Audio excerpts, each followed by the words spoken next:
सतसाहिब बंदी छोड़ सतगुरु रामपाल जी भगवान की जय हो।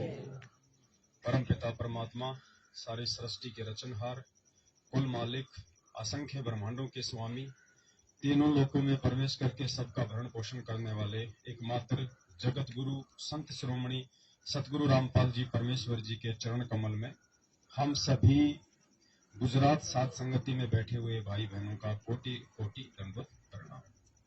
और आप सभी लाइव देख रहे भाई बहनों को सत्साहिब। सभी भाई बहनों से निवेदन करूंगा, प्रार्थना करूंगा, सत्संग ही होता है। चाहे हम परमेश्वर जी के मुख कमल से सुने या चाहे हम भाई बहन आपस में बैठ के परमेश्वर के द्वारा सुनाए गए उन वचनों का रिवीजन करें। सत्संग ही होता है। ये मिनी सत्संग है, वो परमेश्वर का सत्संग है। जहां पे सच्चाई होती है, जहां पे सच कहा जाता है, उसी को गुरुदेव ने सत्संग बताया है।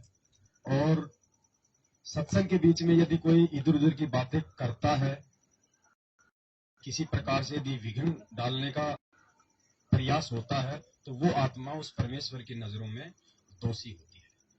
तो कोई भी भाई बहन फिजूल की बातें ना करें, प्यार से बैठ के परमात्मा की महिमा सुने और अपने आत्मिक उत्थान की ओर हम आगे बढ़े। सबसे पहले हम अपनी महिमा के गुणगान के लिए ये अनमोल समय दिया। बिना उस परमेश्वर की मेहर के, उनकी दया के ये समय मिलना लगभग नामुमकिन है।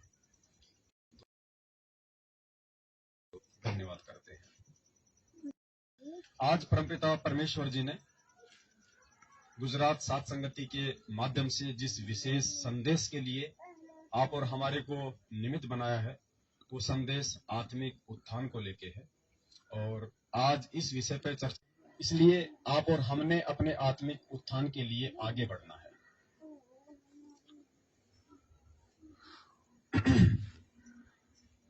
27 साल से परमपिता परमेश्वर जी ने हमें जो ज्ञान दिया, हमारे को भक्ति मार्ग में आगे बढ़ाने के लिए दिया। और 27 वर्षों से उस परमेश्वर के द्वारा दिए गए ज्ञान को आधार बना के हम कितना उस परमेश्वर को समझ पाए, कितना हम परमेश्वर के सत्संगों के मर्म को समझ पाए, ये आज सबके सामने है। कुछ भी छुपा हुआ नहीं है। पिछले 7 वर्षों से संगत में 2 गुट बन गए हैं। एक गुट जिसे सतलोक आश्रम मैनेजमेंट हरियाणा के नाम से जाना जाता है, दूसरा गुट आप और हमारा है जिसको सत्सेवकों के नाम से जाना जाता है। परमेश्वर ने ज्ञान देके हम सबके बुद्धि और विवेक की परीक्षा ली है और इसी का यह नतीजा है कि जो परमेश्वर के जो विवेकी हंस हैं, जो परमेश्वर की ज्ञानी आत्माएं हैं, जो परमेश्वर के मोक्ष के अधिकारी बच्चे हैं, वे परमेश्वर के ज्ञान को आधार बना के उनके प्रत्येक वचन की पालना करते हुए आज अपने सामाजिक और व्यावहारिक जीवन को जीते हुए निरंतर अध्यात्म में आगे बढ़ रहे हैं। और ये उस मालिक की रजा और मेहर के बिना बिल्कुल भी संभव नहीं है। भगत तो हमें बना दिया गुरुदेव ने, लेकिन हमने विचार करना है, क्या वास्तव में हम भगत हैं? क्या हमारे अंदर भगत के वो गुण, वो लक्षण आ गए हैं जिससे कि हम अपने आप को भगत कह सकें? और भगत के बाद तो फिर दास का नंबर आता है। और परमात्मा कहते हैं कि दासा तन नेड़े नहीं और नाम धरावे दास, पानी के पिए बिना कैसे बुझेगी प्यास। हम अपने आप को दास तो कह देते हैं कि मैं पवन दास, मैं फलाना दास, लेकिन क्या हम दास हैं? क्योंकि दास तो एक बहुत ही उच्च कोटि की उपाधि है। दास से पहले तो हमने पहले इंसान बनना पड़ेगा, इंसान के बाद हमारे को भगत बनना पड़ेगा। तो सबसे पहले तो हम ये विचार करें कि गुरुदेव के 27 वर्षों से इस अध्यात्म में जो उन्होंने जो संघर्ष किया आप और हमारे लिए, दिन रात एक किए, रातों को 2-2 बजे तक जाग के उस परमेश्वर ने हमें पढ़ाया, लिखाया, समझाया, क्या हम उस आधार से भगत तो छोड़िए, क्या एक नेक इंसान, एक आदर्श व्यक्ति की भूमिका में है या नहीं है? ये अवलोकन हमने स्वयं करना पड़ेगा। उसके बाद कहीं जाके हम भगत वाली स्थिति में आएंगे।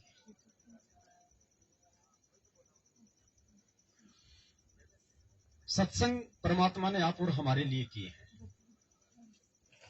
ताकि गुरुदेव के द्वारा किए गए सत्संग को आधार बना के गुरुदेव ने जो मर्यादा बताई है, जो गुण बताए हैं, जो लक्षण बताए हैं, उनको हम अपने जीवन में जो है लागू करें, ताकि हम उस परमात्मा को प्यारे हों, हम गुरुदेव को अच्छे लगे, हमारे आचार विचार व्यवहार बोलचाल सोच उठना बैठना देखना बोलना, इन सब बातों का हमारे आड़ोस पड़ोस से लेके हमारे रिश्तेदार या हमारे जो भी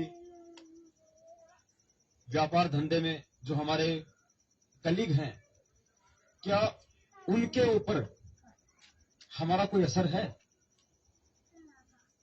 क्या उनको ये प्रेरणा होती है हमारे को देख के कि यार हमने भी इसके जैसा बनना चाहिए? या हम ये नाम और ज्ञान लेके और उनके साथ उनके जैसा व्यवहार करके कहीं हम अपने गुरुदेव के वचन को तोड़ के हम अपने पूज्य गुरुदेव भगवान को लज्जित तो नहीं कर रहे हैं? इन सब बातों पे हमारे को विचार करना पड़ेगा, विवेचन करना पड़ेगा। और यही बताया परमात्मा ने कि सत्संग खाली सुनने से समझ में नहीं आएंगे। सत्संग को जितना सुनो उतना ध्यान से सुनो, धैर्य से सुनो, और उसके बाद में सत्संग के एक एक वचन पे हमारे को चिंतन करना पड़ेगा, हमारे को मनन करना पड़ेगा, सोचना पड़ेगा कि गुरुदेव ने जो 3 घंटे से हमें सत्संग सुनाया है, ये 27 साल से जो लाखों सत्संग दे दिए हमारे को, ये सत्संग गुरुदेव ने हमें मनोरंजन के लिए सुनाए हैं या फिर हमें कोई भगत बनने के लिए सुनाए?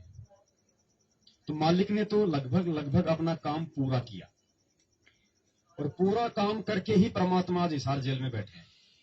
अब आप और हमारी ये परीक्षा की घड़ी है, ये परीक्षा का समय है कि हम उस ज्ञान आधार से इस भक्ति मार्ग पे अपने बुद्धि विवेक के साथ चल के हम गुरुदेव को दुखी करते हैं या हम गुरुदेव को प्रसन्न करते हैं। और ये हम सबके सामने है। पिछले 7.5 वर्षों से बरवाला कांड 2014 के बाद से हमने अपने गुरुदेव के वचन की, उनकी मर्यादाओं की कितनी लाज रखी है। जिन सांसारिक कुकर्मों को ना करने के लिए परमात्मा ने हमें शिक्षा दी, दीक्षा दी। परमेश्वर ने हमें राजनीति से दूर रहने के लिए कहा, परमेश्वर ने हमें जातिगत आरक्षणों से दूर रहने के लिए कहा, क्योंकि हमें सतलोक चाहिए। हमें यहाँ पे 5% आरक्षण नहीं चाहिए, 10% आरक्षण नहीं चाहिए हमारे को। यहाँ पे हमने यहाँ बीजेपी को नहीं जिताना, हमने यहाँ कांग्रेस को नहीं जिताना। हम भक्ति मार्ग में अपने आत्म कल्याण के लिए आए, हम किसी पार्टी का पक्ष विपक्ष करने के लिए नहीं आए। ये कबीर परमात्मा का मार्ग है। और परमात्मा कहते हैं कि पक्षा पक्षी के कारण सब जग रहा भुलान। पक्षा पक्षी यानी पक्ष और विपक्ष के कारण सब जग रहा भुलान, और निष्पक्ष होके हरि बजे सोहे संत सुजान। बुद्धिमान और ज्ञानी भगत वो है जो पक्ष और विपक्ष से दूर हटके निष्पक्ष होके ज्ञान को आधार बना के अपने आत्म कल्याण के लिए भक्ति करता है। परमेश्वर ने कहा कि जगत और भगत का 36 का आंकड़ा होता है। तो क्या हमने आनंदपाल सिंह जैसे गैंगस्टर, जो कि पुलिस एनकाउंटर में मारा जा चुका है, जो AK-47 रखता था, कई लोगों की उसने हत्या कर दी, हम भगत होके उसकी CBI जांच के समर्थन में खड़े होके हम गुरुदेव को दुखी कर रहे हैं या हम गुरुदेव को हम प्रसन्न कर रहे हैं? निंदा चुगली वो नहीं होती जो हम करें हमारे गुरुदेव की। परमात्मा कहते हैं ना कि गुरु की निंदा सुने जो काना ताको निश्चय नरक लेगा, और अपने मुख निंदा जो कर ही परिवार सहित। हमने समझना पड़ेगा कि निंदा चुगली है क्या, काल हमारे को कहां ठगता है। आज हम अपने मुख से गुरु जी की निंदा चुगली नहीं करेंगे, हमें पता है, और काल को भी इस बात का पता है कि ये ज्ञान लेने के बाद डायरेक्टली इन भक्तों से अपने गुरु की निंदा चुगली नहीं करवाई जा सकती। तो कैसे ठगा जाए इनको, कैसे ये दोष इनके ऊपर मंढा जाए, उसके लिए सूक्ष्म चाल चलता है। और क्या चाल चली उसने ये पीले पर्चे निकला के अपने एजेंटों के माध्यम से, अपने दूतों के माध्यम से आप और हम सबकी मर्यादा उसने तुड़वाई।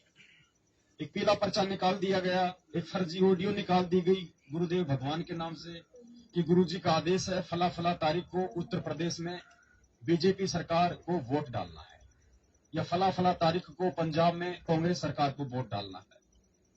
अब हम क्या करेंगे? अब देखना काल हमारे को कहां ठगता है। अब यदि हम बीजेपी को वोट डालेंगे, हम बीजेपी का समर्थन करेंगे, तो कांग्रेस के जितने भी लोग हैं जिन्हें इस बात का मालूम पड़ेगा कि संत रामपाल जी के भगत तो बीजेपी का समर्थन कर रहे हैं, कांग्रेस वाले ऑटोमेटिक गुरुदेव को गालियां निकालना शुरू कर देंगे। काय का संत है, 20 गालियां निकालेंगे। लगता तो बहुत अच्छा था, बातें तो सतलोक की करता था, गंदे काम कर रहा है राजनीति के। हमने निंदा नहीं करी, लेकिन काल ने उस कुकर्म के माध्यम से दुनिया से गुरुदेव की निंदा करवा के हमारे कर्म फोड़ दिए। दुनिया गुरुदेव की निंदा क्यों कर रही है? हमारे कर्मों को देख के। तो गुरुद्रोही या फिर निंदक वो नहीं होता जो डायरेक्ट अपने गुरुजी को गालियां दे, गुरुजी की निंदा चुगली करे। नहीं, वो व्यक्ति भी सबसे बड़ा गुरुद्रोही है, सबसे बड़ा अपने गुरु का निंदक है, जिसके उल्टे कुकर्मों के चलते दुनिया उसके गुरुदेव को गाली दे, उसके गुरुदेव की निंदा करे। तो ऐसे काल हमारे को ठगता है। तो सारे जो कर्म कुकर्म है किसी भी भाई बहन से छुपे हुए नहीं है, और इन्हीं मर्यादाओं के टूट जाने के चलते, क्योंकि बिना साध संगति की चीजें समझ में नहीं आ सकती, इसीलिए भगवान कहते हैं कि साध संगति से भेद जो पाया। गुरुदेव के वचन सुनने के बाद में भगत भाई बहन आपस में बैठ के जो मालिक की चर्चा करते हैं, उसी को साध संगति कहते हैं। अब कई लोग कह देते हैं कि भाई साध संगति तो वो होती है, साध यानी संत अपने गुरुजी, और संगति यानी उनसे संपर्क, यानी हम जो गुरुजी के जो सत्संग सुनते हैं उसको साध संगति कहते हैं। ऐसी बात नहीं है। साध संगति वो भी है, और साध संगति अब हम जो कर रहे हैं वो भी है। आपने एक शब्द सुना होगा परमात्मा का, गुरु विहीन नहीं भाता हरि को, गुरु विहीन नहीं भाता। इसमें आगे चल के एक चौपाई आती है परमात्मा की, गुरु की सेवा साध की संगत, बड़ भागी चितलाता, हरि को गुरु विहीन नहीं पाता। गुरु की सेवा और साध की संगत, गुरु अलग हो गया, साध संगत अलग हो गई। तो वास्तव में जो साध संगत, जो परमेश्वर ने अपने सत्संगों में, अपने वचनों में जो जिक्र किया है, वो साध संगत ये है जो अब हो रही है। और मालिक ने कहा था ना कि घर घर होगा बोध विचारा, ये हो रहा है वो बोध विचारा। बोध विचार यानी परमात्मा के ज्ञान के ऊपर विचार, अपने जीवन में उसको एप्लीकेबल करने के लिए उस पर विचार करना, चिंतन करना, मनन करना, क्योंकि सत्संगों में ही तो सारा भेद छुपा हुआ है। अलग से परमात्मा बैठ के कोई ट्यूशन थोड़ी देते किसी को। आज हम कैसे समझ गए इन सब बातों को कि काल हमें कहां ठग रहा है और काल हमारे को किन के माध्यम से ठग रहा है, वो भाई क्यों नहीं समझ पा रहे जो आज भी सतलोक आश्रम मैनेजमेंट हरियाणा के पीछे लगे हुए हैं। तो ये हमारा सौभाग्य है जो परमात्मा ने हमारे को चुना है लाखों की संगत में से, और परमेश्वर ने हमारे को साध संगति के माध्यम से ये सुनहरा मौका दिया है कि हम अपने आप को चेंज करें, हम अपने आप को भगत बनाएं, हम अपने अंदर वो परिवर्तन लेके आए जो परमात्मा चाहते हैं। और साध संगतियों से जुड़ के भी यदि हमारा आचरण, हमारा व्यवहार यदि अन्य भगत भाई बहनों की तरह रहा या जगत वालों की तरह रहा, तो हम फेल हो जाएंगे इस मार्ग में। ये मौका है।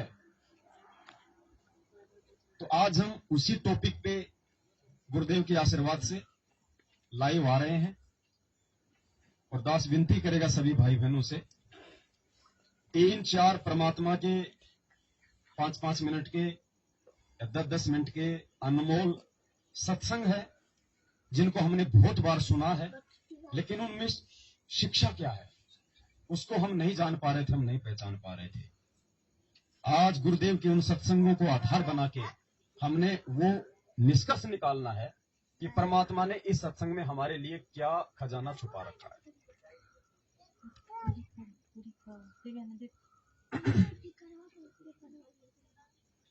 परमात्मा की एक वाणी आती है नित्य नियम में, थोड़ा देखो भगत जी उसको वॉल्यूम को थोड़ा हल्का सा लाओ, उसको जिसमें लीड लग रही है। नहीं ये नहीं भगत जी, इसका तो कोई रोल ही नहीं रहा ना, ये तो सेकंड नंबर पे लग रहा है ना लीड। हाँ ये सत साहिब, सत साहिब, सत साहिब, लास्ट वाले को देखो, सत साहिब, सत साहिब, सत साहिब। चलो ठीक है, ठीक है। नित्य नियम में एक वाणी आती है परमात्मा की,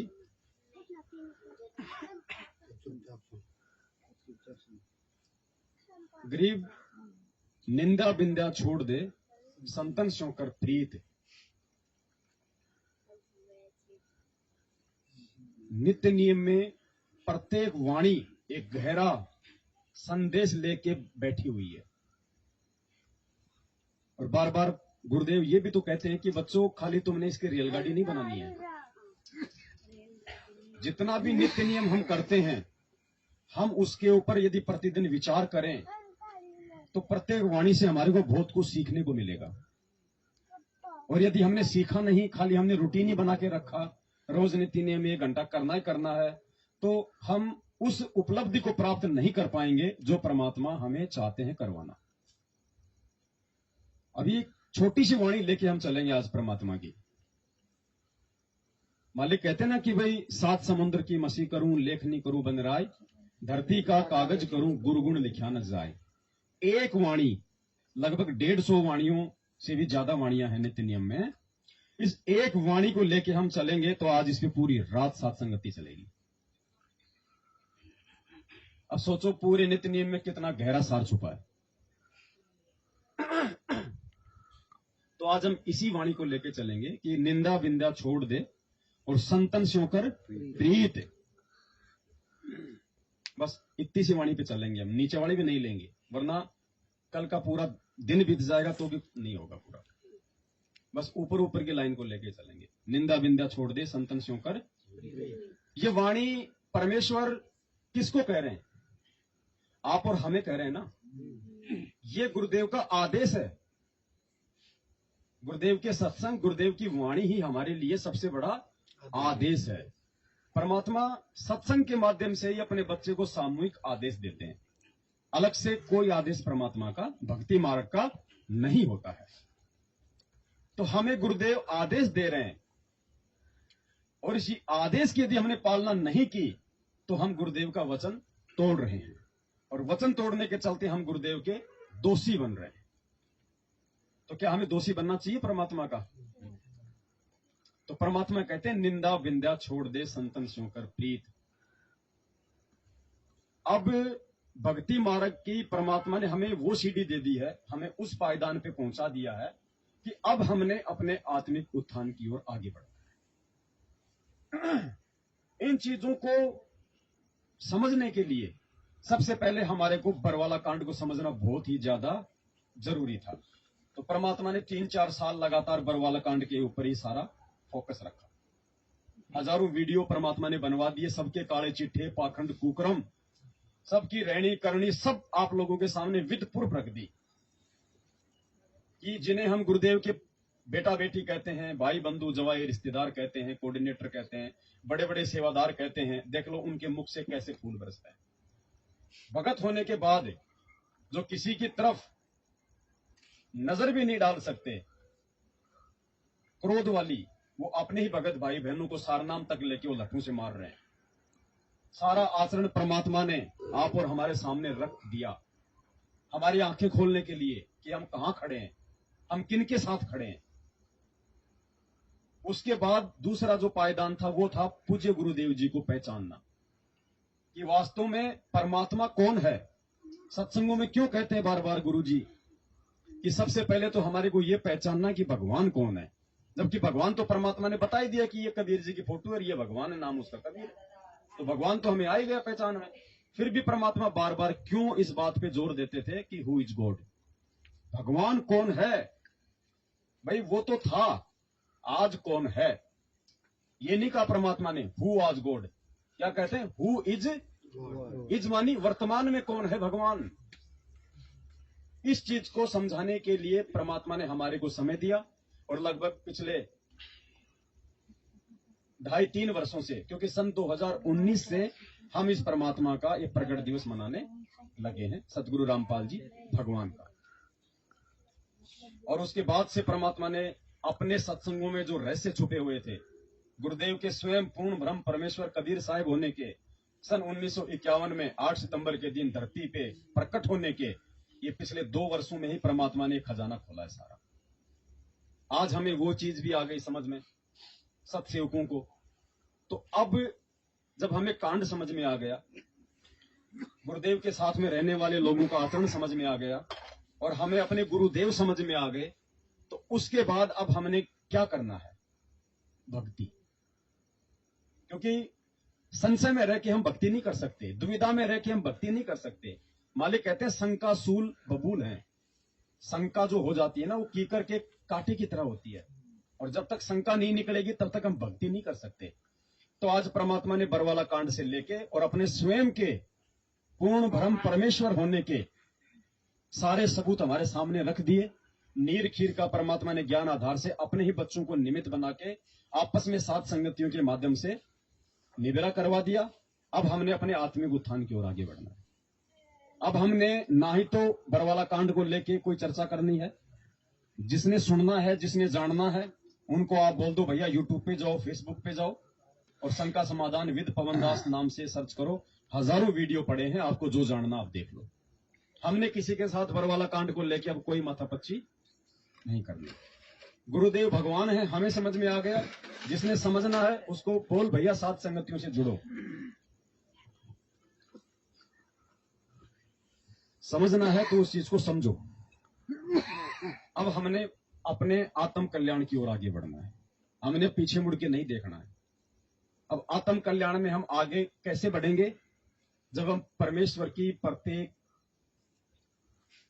उन सत्संग रूपी मर्यादाओं पे विचार करेंगे। अभी हमने केवल सत्संग सुने हैं, अभी हमने परमात्मा के सत्संगों पे चलना नहीं सीखा है, और जब तक हम नहीं चलेंगे कहीं न कहीं फिर हम धोखा खा जाएंगे। तो आज का जो टॉपिक है वो है निंदा और बिंदा को लेकर।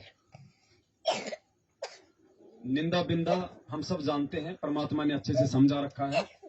हमने इस परमेश्वर के दास बनने के बाद, ये भक्ति लेने के बाद, हमने किसी भी व्यक्ति की उसकी पीठ पीछे निंदा नहीं करनी है। ये सबसे बड़ा पाप है। यदि हम किसी की निंदा करते हैं, यदि हम दो भाई आपस में मिल गए भगत भाई, और यदि हम किसी तीसरे की बात वहां पे चला देते हैं, झूठी साची मतलब बेमतलब, तो हम उस भाई के पाप खा रहे हैं, जिसकी हम चुगली कर रहे हैं, जिसकी बात करते समय हमारे को मजा आ रहा है, तो हम उसके पाप हर रहे हैं। हम उस सुअर की भूमिका निभा रहे हैं, जो परमात्मा कहते हैं कि निंदक मेरा ना मरो, बसो न मुझसे दूर, गांव गोरवे की गंदगी वो साफ करत है सूर। तो हम उस भगत की जो गंदगी है, जो पाप है, जो मैल है, हम व्यर्थ में उसकी पीठ पीछे आधी सच्ची आधी झूठी निंदा करके, चुगली करके हम उसके पाप खा रहे हैं। एक तरफ तो हम उसके पाप खा रहे हैं, और दूसरी तरफ इस परमेश्वर की वाणी को तोड़ के, परमेश्वर के विधान को तोड़ के कि निंदा बिंदा छोड़ दे संतन स्यों कर, हम उस परमात्मा के भी दोषी हो रहे हैं। डबल मार हमारे ऊपर पड़ रही है। यही काल की सूक्ष्म चाल होती है। तो परमात्मा ने सत्संगों के माध्यम से फिर हमें समझाया है कि ये जो निंदा और जो ये बिंदा वाली जो भूमिका है, इससे हम कैसे बचें।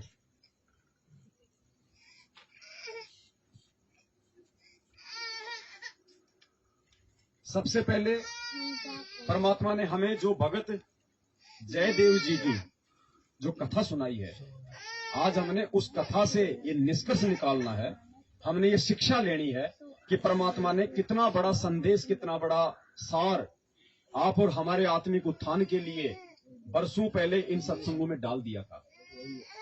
लेकिन समय आने पे ही परमात्मा उन चीजों को उजागर करते हैं या अपने भक्तों से करवाते हैं। तो आज हमने सबसे पहले भगत जय गुरुदेव जी की कहानी सुननी है।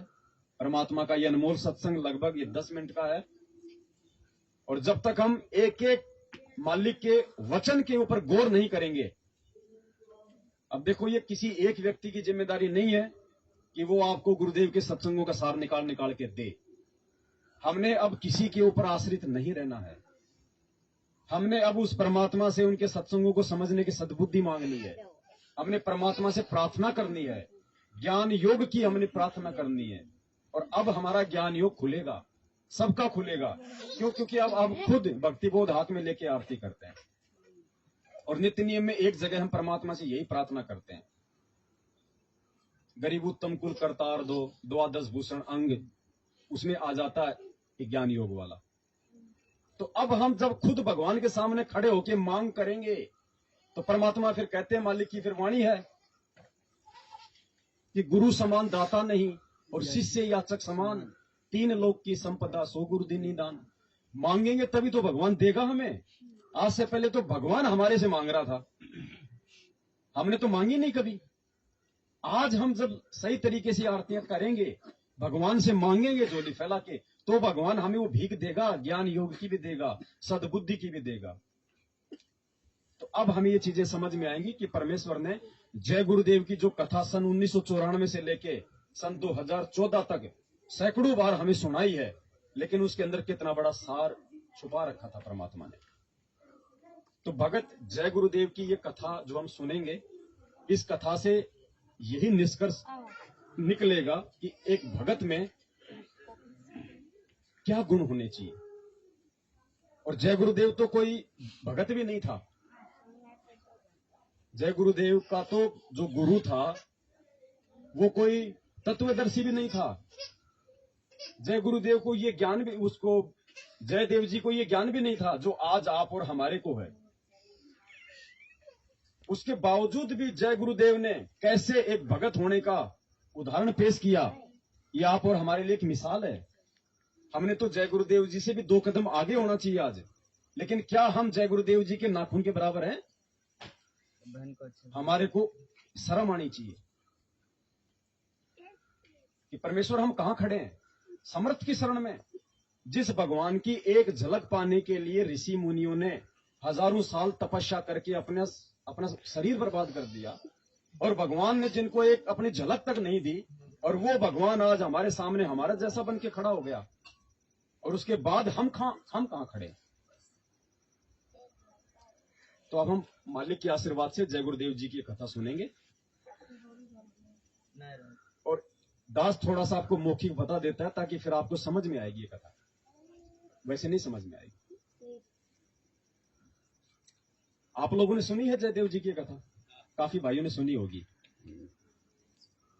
जयदेव जी अपने घर से निकल लेते हैं और वो किसी राजा के बाग में चले जाते हैं। वो साधु वेशभूषा में थे। राजा रानियां लोग पहले बहुत ज्यादा धार्मिक हुआ करते थे। तो गुरुदेव ने बताया कि राजा और रानी को जैसे मालूम पड़ा कि बाग में कोई साधु आया है, नंगे पैर दौड़ लिए साधु दर्शन के लिए। क्यों? क्योंकि परमात्मा कहते हैं साधु दर्शन राम का, मुख पे बसे सुहाग, और दर्श उन्हीं को होते हैं जिनके पूर्ण। तो दोनों राजा रानी दौड़ लिए और जाते ही जयदेव जी के उन्होंने चरण लिए, बाग में बैठाया, उनके लिए बढ़िया आसन लगाया, और काफी समय तक जयदेव जी वहां रहे। राजा रानी उनकी सेवा किया करते थे। एक समय फिर गुरुदेव ने बताया कि जय गुरुदेव ने कहा कि जी मैं अपने बाल बच्चों से मिलके आता हूं। तो राजा रानी ने उनको विदा किया और उनको बहुत सारा उनको जो है वो धन दे दिया। 2 थे ठग, उनकी नजर थी कि जिस दिन ये यहां से विदा होगा राजा इसको खूब धन देगा और अपन ने इसको ठगना है। चले गए। जयदेव जी जैसे गए, रास्ते में वो ठग भी मिल गए और कहने लगे भाई कहां जाओगे? वहां जाएंगे। उन्होंने कहा भाई हम भी वहीं जा रहे हैं। तो जयदेव ने सोचा, क्योंकि जो भगत होता है ना उसमें अंदर दोष नहीं होता है, भगत कभी किसी में दोष नहीं देखता है, क्योंकि भगत को अपने भगवान पे विश्वास होता है। और जो भगत होगा तो दुनिया उसको कितने ठगने का प्रयास करे, कितना हानि पहुंचाने का प्रयास करे, परमात्मा अपने भगत की पल पल रक्षा करता है।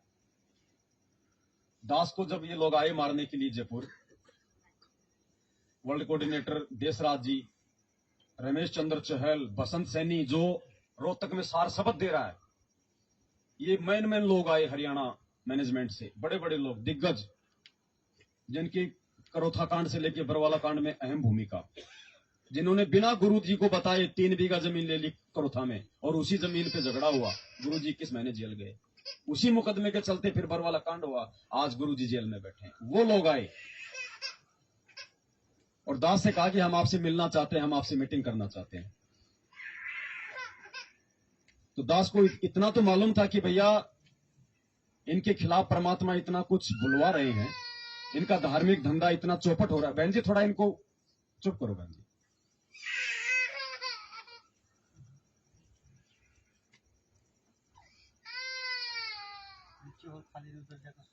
उधर सो जाओ बहन जी, नीचे ले जाओ आप इनको, कोई दिक्कत होती है ये सो जाए तो फिर आप जी आ जाना ऊपर।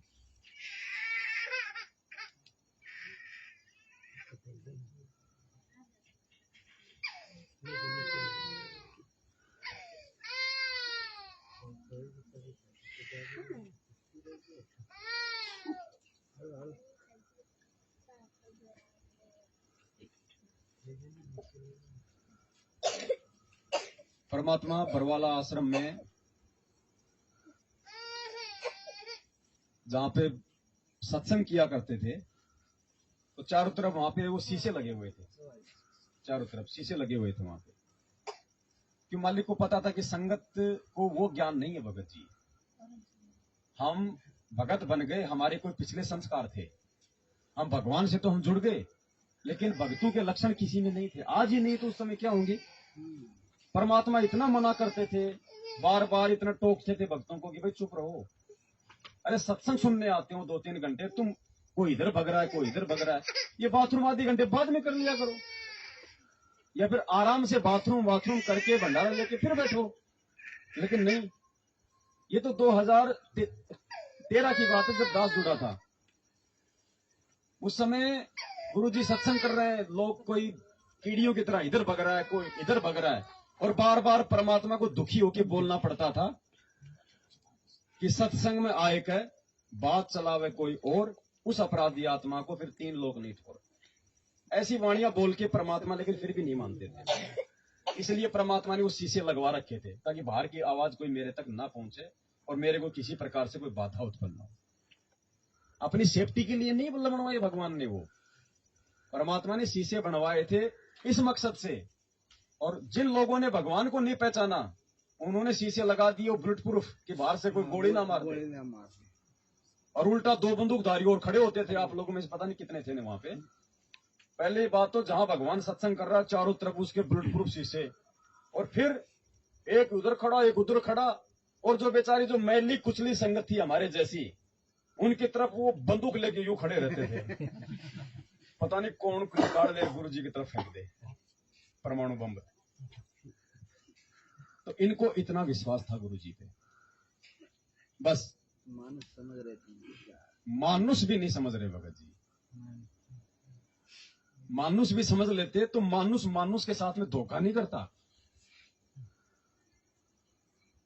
ये उससे भी नीचे थे, जिसका परिणाम है ये लोग जिस भगवान को मानुष समझ के और उनकी इतनी सिक्योरिटी करते थे, 10-10, 15-15 बंदूकधारी चलते थे, बुलेट प्रूफ गाड़ी, बुलेट प्रूफ शीशे, बुलेट प्रूफ जैकेट, किस लिए? 2 प्रकार के लोगों से सुरक्षा के लिए, एक तो आर्य समाजी और एक हरियाणा प्रशासन, और तो कोई था ही नहीं। जो बॉडीगार्ड उस भगवान को ना समझ के बंदूकें लेके पीछे पीछे चलते थे, जिन आर्य समाजियों और हरियाणा प्रशासन से गुरुजी की सुरक्षा के लिए, आज वही भगवान तो उन आर्य समाज और पुलिस वालों की गोद में बैठा हो तो उसका बाल भी नहीं उखाड़ पा रहे। और जो गुरुजी की जो बॉडी के जो बॉडीगार्ड बने फिरते थे, आज वो भगोड़े बन के घूम रहे, आज वो अपनी बॉडी छुपाते फिर रहे हैं। ये दिखाया भगवान ने। तो जयदेव जी के साथ में वो ठग हो लिए साथ में, और आगे चल के मालिक ने हमें बताया, सबको पता है। वो बोले जी हम प्यास लगी है, पानी पिएंगे। तो जयदेव जैसे ही पानी निकालने लगा, अपनी वो दान दक्षिणा वाली गठरी साइड में रख के, उन दोनों ठगों ने उसको पहले तो काटे उसके हाथ, और हाथ काट के दोनों उसको कुएं में धक्का मार दिया। वो बेचारा लहूलुहान होया, चिल्लाया, चीखा। उधर से कोई बंजारे जा रहे थे, उन्होंने सोचा भाई चलो कुएं आया, कुछ जलपान करते हैं। तो जैसे ही वो कुएं के अंदर उन्हें बाल्टी डाली और ऊपर खींचनी था, तो जयदेव ने उस बाल्टी को पकड़ लिया। तो उन्होंने फिर देखा, फिर नीचे से आवाज आई तो उन्होंने देखा भाई तो कोई आदमी है। उसको बाहर निकाला, बाहर निकाल के उन्होंने कोई उसकी वो जड़ी बूटी वगैरह अपनी लगा लोगों के, और उसको कहा भाई ये क्या हो गया आपके साथ में। अब हमें विचार करना पड़ेगा अब हमें इन कथाओं पे। कथा हमारे मनोरंजन के लिए नहीं सुनाते गुरुदेव, हर एक कथा में हमारे लिए क्या संदेश है। उन बंजारों ने पूछा सबसे पहले तो कि भाई ये क्या हो गया, ये किसने कर दिया। जयदेव जी ने उन ठगों का नाम नहीं लिया कि मेरे साथ में ऐसे ऐसे उन्होंने धोखा कर दिया, मेरी दान दक्षिणा लेके भग गए, मेरे हाथ काट दिए उन्होंने और मुझे कुएं में डाल दिया। जयदेव ने कहा भाई मेरे कोई वो कर्म थे जो मुझे आज मिले। क्या कहा उसने, भाई ये मेरे कर्म थे, ठग थे, वो गलत थे। वो गलत होने के बाद भी जयदेव ने उनको कोई दोष नहीं दिया। कहा भाई मेरे कोई थे कोई माड़े कर्म जो मुझे उनकी सजा मिली है। जयदेव जी वापस आ जाते हैं गांव जाने के बजाय उसी रानी के बाग में। और जैसे मालूम पड़ा कि साहब जयदेव जी आ गए, जयदेव जी आ गए, और साहब उनके तो हाथ कटे हुए, राजा रानी दौड़ के आए। क्या हुआ महाराज, किसने किया महाराज, क्या हुआ, नाम बताओ एक बार, पूरे परिवार को फांसी तोड़ दूंगा। जयदेव जी ने कहा नहीं भाई किसी का कोई दोष नहीं है, मेरे ही माड़े कर्म थे जो मुझे। और जयदेव जी वापस अपनी वहां पे भक्ति करने लग गए। लगभग गुरुदेव ने कहा कि 2-3 अकाल पड़ गए। वो ठगों ने जो ठगा था वो पैसा सारा समाप्त हो गया। अब उन ठगों ने सोचा कि क्यों ना, वो जयदेव तो मर गया होगा, क्यों हाथ उठ काट के कुएं में धक्का मार गए थे वो, तो उन्होंने सोचा क्यों ना उस राजा के पास चलते हैं, राजा बड़ा धार्मिक है और अपन साधु का भेष बना के चलेंगे दोनों, और राजा अपने को खूब धन धान देगा। तो दोनों ठग साधु का भेष बना के और जय गुरु उस राजा के बाग में प्रवेश कर गए। अब जैसे सामने प्रवेश किया तो सामने जयदेव बैठा, राजा और रानी बैठी, आमने सामने हो गए। अब ठगों ने सोचा कि अगर वापस गए तो मरे, और जाएंगे तो जयदेव बताएगा साहब ये हो जिन्होंने हमारे साथ में ये किया था, आज तुम्हारा मरना तय है। बोले मर तो गए अब क्या करें। तो दोनों ठग आगे की तरफ बढ़े। बढ़ने के बाद में उनके रामा श्यामा हुई। तो जयदेव उनको जान गया था। गुरुजी ने कहा कि जयदेव उनको जान गया था, उनको पहचान गया था, लेकिन जयदेव ने उनको ना पहचानने की नौटंकी करी कि कहीं इनको राजा सजा ना दे दे। देखो पुण्यात्मा कितनी बड़ी बात है, हम सहन कर सकते हैं क्या? हम तो सामने से सजा दिलवाने के लिए तैयार हो जाएं आज, ये ज्ञान लेने के बाद। और परमात्मा ने कहा कि जयदेव ने उनको अनदेखा कर दिया। आओ महात्मा जी, हो बहुत अच्छे साधु लग रहे हो, कहां से आए हो? राजा जी इनके चरण लो, महात्मा आए हैं। जबकि उसको पता था कि ये वो ठग है। जयदेव ने ना तो उन बंजारों के आगे पीठ पीछे उनकी निंदा करी, और जयदेव ने ना ही राजा के सामने और उन ठगों की वहां पे कोई निंदा चुगली करी। और उसके बाद क्या हुआ परमात्मा ने बताया। उन ठगों ने सोचा कि ये भूल गया, 3-4 साल बाद पुरानी हो गई, और आप तो फिर से इसको ठगेंगे। तो फिर से 1.5 साल बाद में वो तीनों वैसे ही राजा से विदा होके वापस जाने लगे। 2 तो ठग और साथ में 2 जो है राजा ने सिपाही भेज दी। और जयदेव ने कहा कि महाराज ये साधु अपने घर को जा रहे हैं, इनको दान दक्षिणा दो, इनको विदा करो। तो राजा ने खूब उनको दान दक्षिणा दी, और दोनों आराम से, कोई बात नहीं, दोनों ठगों को दान दक्षिणा देके उनको अपने महल से उनको प्रस्थान किया। साथ में 2 सिपाही और भेज दिए, 2 ठग और 2 सिपाही 4 घोड़े लेके तो चले गए कि भाई आप इनको सकुशल छोड़ के आओ, रास्ते में पता नहीं कोई चोर लुटेरा ठग मिल जाए, महाराज जी को कोई परेशान कर दे। तो जयदेव ने उनको भिजवाया। और रास्ते में क्या हुआ, वो दोनों ठग जयदेव की निंदा चुगली करने लग गए, ये सोच के कि वो राजा जो है इन सिपाहियों की बात सुन के और जयदेव को वहां से निकाल दे, और हमारा सदा सदा के लिए वहां पे साम्राज्य हो जाए, जो जयदेव को मिल रहा है वो भी हमारे को मिले। तो उन्होंने उन सिपाहियों के आगे उनकी निंदा चुगली करनी शुरू कर दी। उन सिपाहियों से कहा कि तुम इस जयदेव को जानते नहीं हो, हम तो इसके गांव के आसपास के हैं, ये बहुत नीच आदमी है और ऐसे ऐसे ये वहां था और इसने उसकी पत्नी पे ऐसी बुरी नजर डाल दी जिस कारण से इसको वहां से निकाला हुआ है, ताकि वो सिपाही जाके राजा के साथ में चुगली करे और उसको वहां से निकाला जाए। गुरुदेव ने कहा कि जैसे ही उन ठगों ने जयदेव की निंदा चुगली की, अब देखना यहाँ पे निंदा चुगली, निंदा बिंदा छोड़ दे संतन सो कर प्रीत, उन ठगों ने जैसे ही जयदेव की उन सिपाहियों के आगे व्यर्थ की, बेमतलब की निंदा चुगली की, गुरुदेव ने क्या बताया, ऊपर से 2 सिलाई 2 पत्थर भारी भारी और उन दोनों ठगों के ऊपर गिरे और उनकी चटनी बन गई उनकी। वो सिपाही वापस आए राजा के पास में, उन्होंने सारी बात बताई कि महाराज ऐसे ऐसे वो महात्मा जी की निंदा कर रहे थे, हम तो आपको बोल भी नहीं सकते, इतना भुंडा बोला उन्होंने, गंदा बोला। और उधर जयदेव ये बात देख के रो रहा है, उसके साथ इतना बुरा हुआ, उसके दोनों हाथ काट दिए गए, उसके बावजूद भी जयदेव रोने लगा। और राजा ने कहा कि महाराज आप उन दुष्टों के लिए क्यों रो रहे हो? बोल रहे उनको दुष्ट मत करो, उनके कर्म उनके साथ, लेकिन मेरे साथ इतने दिन रहे, प्यार प्रेम से रहे, मेरे भाई थे, मुझे उनकी बड़ी याद आती है। इस बात को सोच के जयदेव रोने लग गया।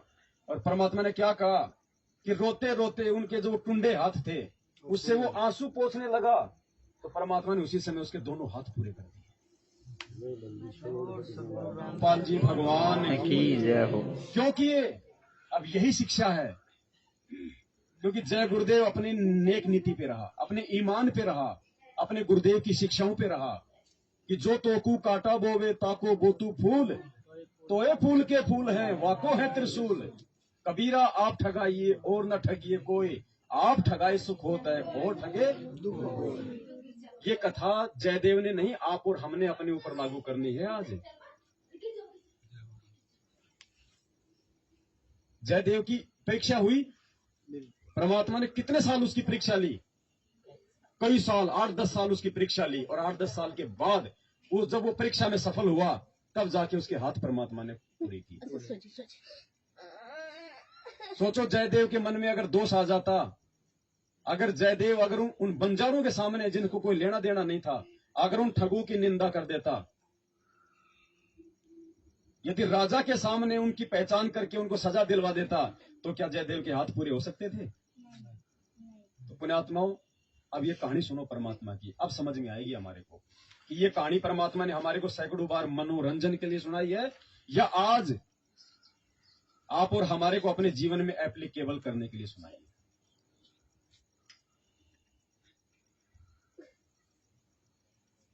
जयदेव की कथा आपको सुनाती है, क्योंकि आत्मा में 100 कथा सुन लेंगे, जब एक जोग का असर तो होएगा। कभी तो आत्मा देखो, हमें जाते हैं पहलवाना ने जब खाड़े में घुड़ते हुए देखे हैं ना, हमारे गांव में हुआ करता है खाड़ा, अभी होता 6 महीने वहां पर कुश्ती हो से, हम जाते ना देखने छोटे छोटे, उन पहलवाना ने ठाठा पटक दे दूसरे ने, और वो फिर उन्होंने ठाती दुनिया उनकी जय बोल दी। हमारे मन में भी न इच्छा होती अपना घर का लोकमा लंगोट समान दे और तेल की मालिश करते और बेटे पहलन लग जाते, अब तक पाचे फिर भूल जाते। क्यों? जो असर तो हुआ ना वो गणा नहीं था, कुछ तो शरीर में जो है ना आदमी की शारीरिक शक्ति भी उत्पन्न हो से। तो इसी प्रकार अच्छे कर्म के ज्ञान से अच्छी हम देखेंगे तो अच्छा असर पड़ेगा, और बुराई जैसे सिनेमा देखते हैं, सांग देखे हैं तो सांग वाला असर पड़ जाएगा। इसी प्रकार हमारा जो अच्छी कथाएं सुनेंगे। भगत जी, दास बोले तो भले बोल लो, परमात्मा बोल रहे हैं तो मुंह से छींक आ रही है उसको भी रोको कि परमात्मा इसको रोको। ये भगत जी मालिक की कथा है, एक एक शब्द कानों के यूं नहीं कि मतलब निकल जाए ऊपर से, हीरे मोती लाल है भगत जी, एक एक शब्द। बिल्कुल शांति रखो जैसे कोई मर गया आज यहाँ। हाँ भगत जी, इसलिए तो कहते हैं परमात्मा के भक्तों के घर बहुत दूर हैं, हम भगत नहीं है भगत जी। अभी हमारे अंदर जरूर एक बार आस्था होगी, काम भी कुछ करके दिखाओ, तो थोड़ा नहीं तो गणा नहीं तो थोड़ा तो बनेगा। तो इसी प्रकार कहा है, एक बार एक जयदेव नाम का संत था, उसका एक लड़का हुआ।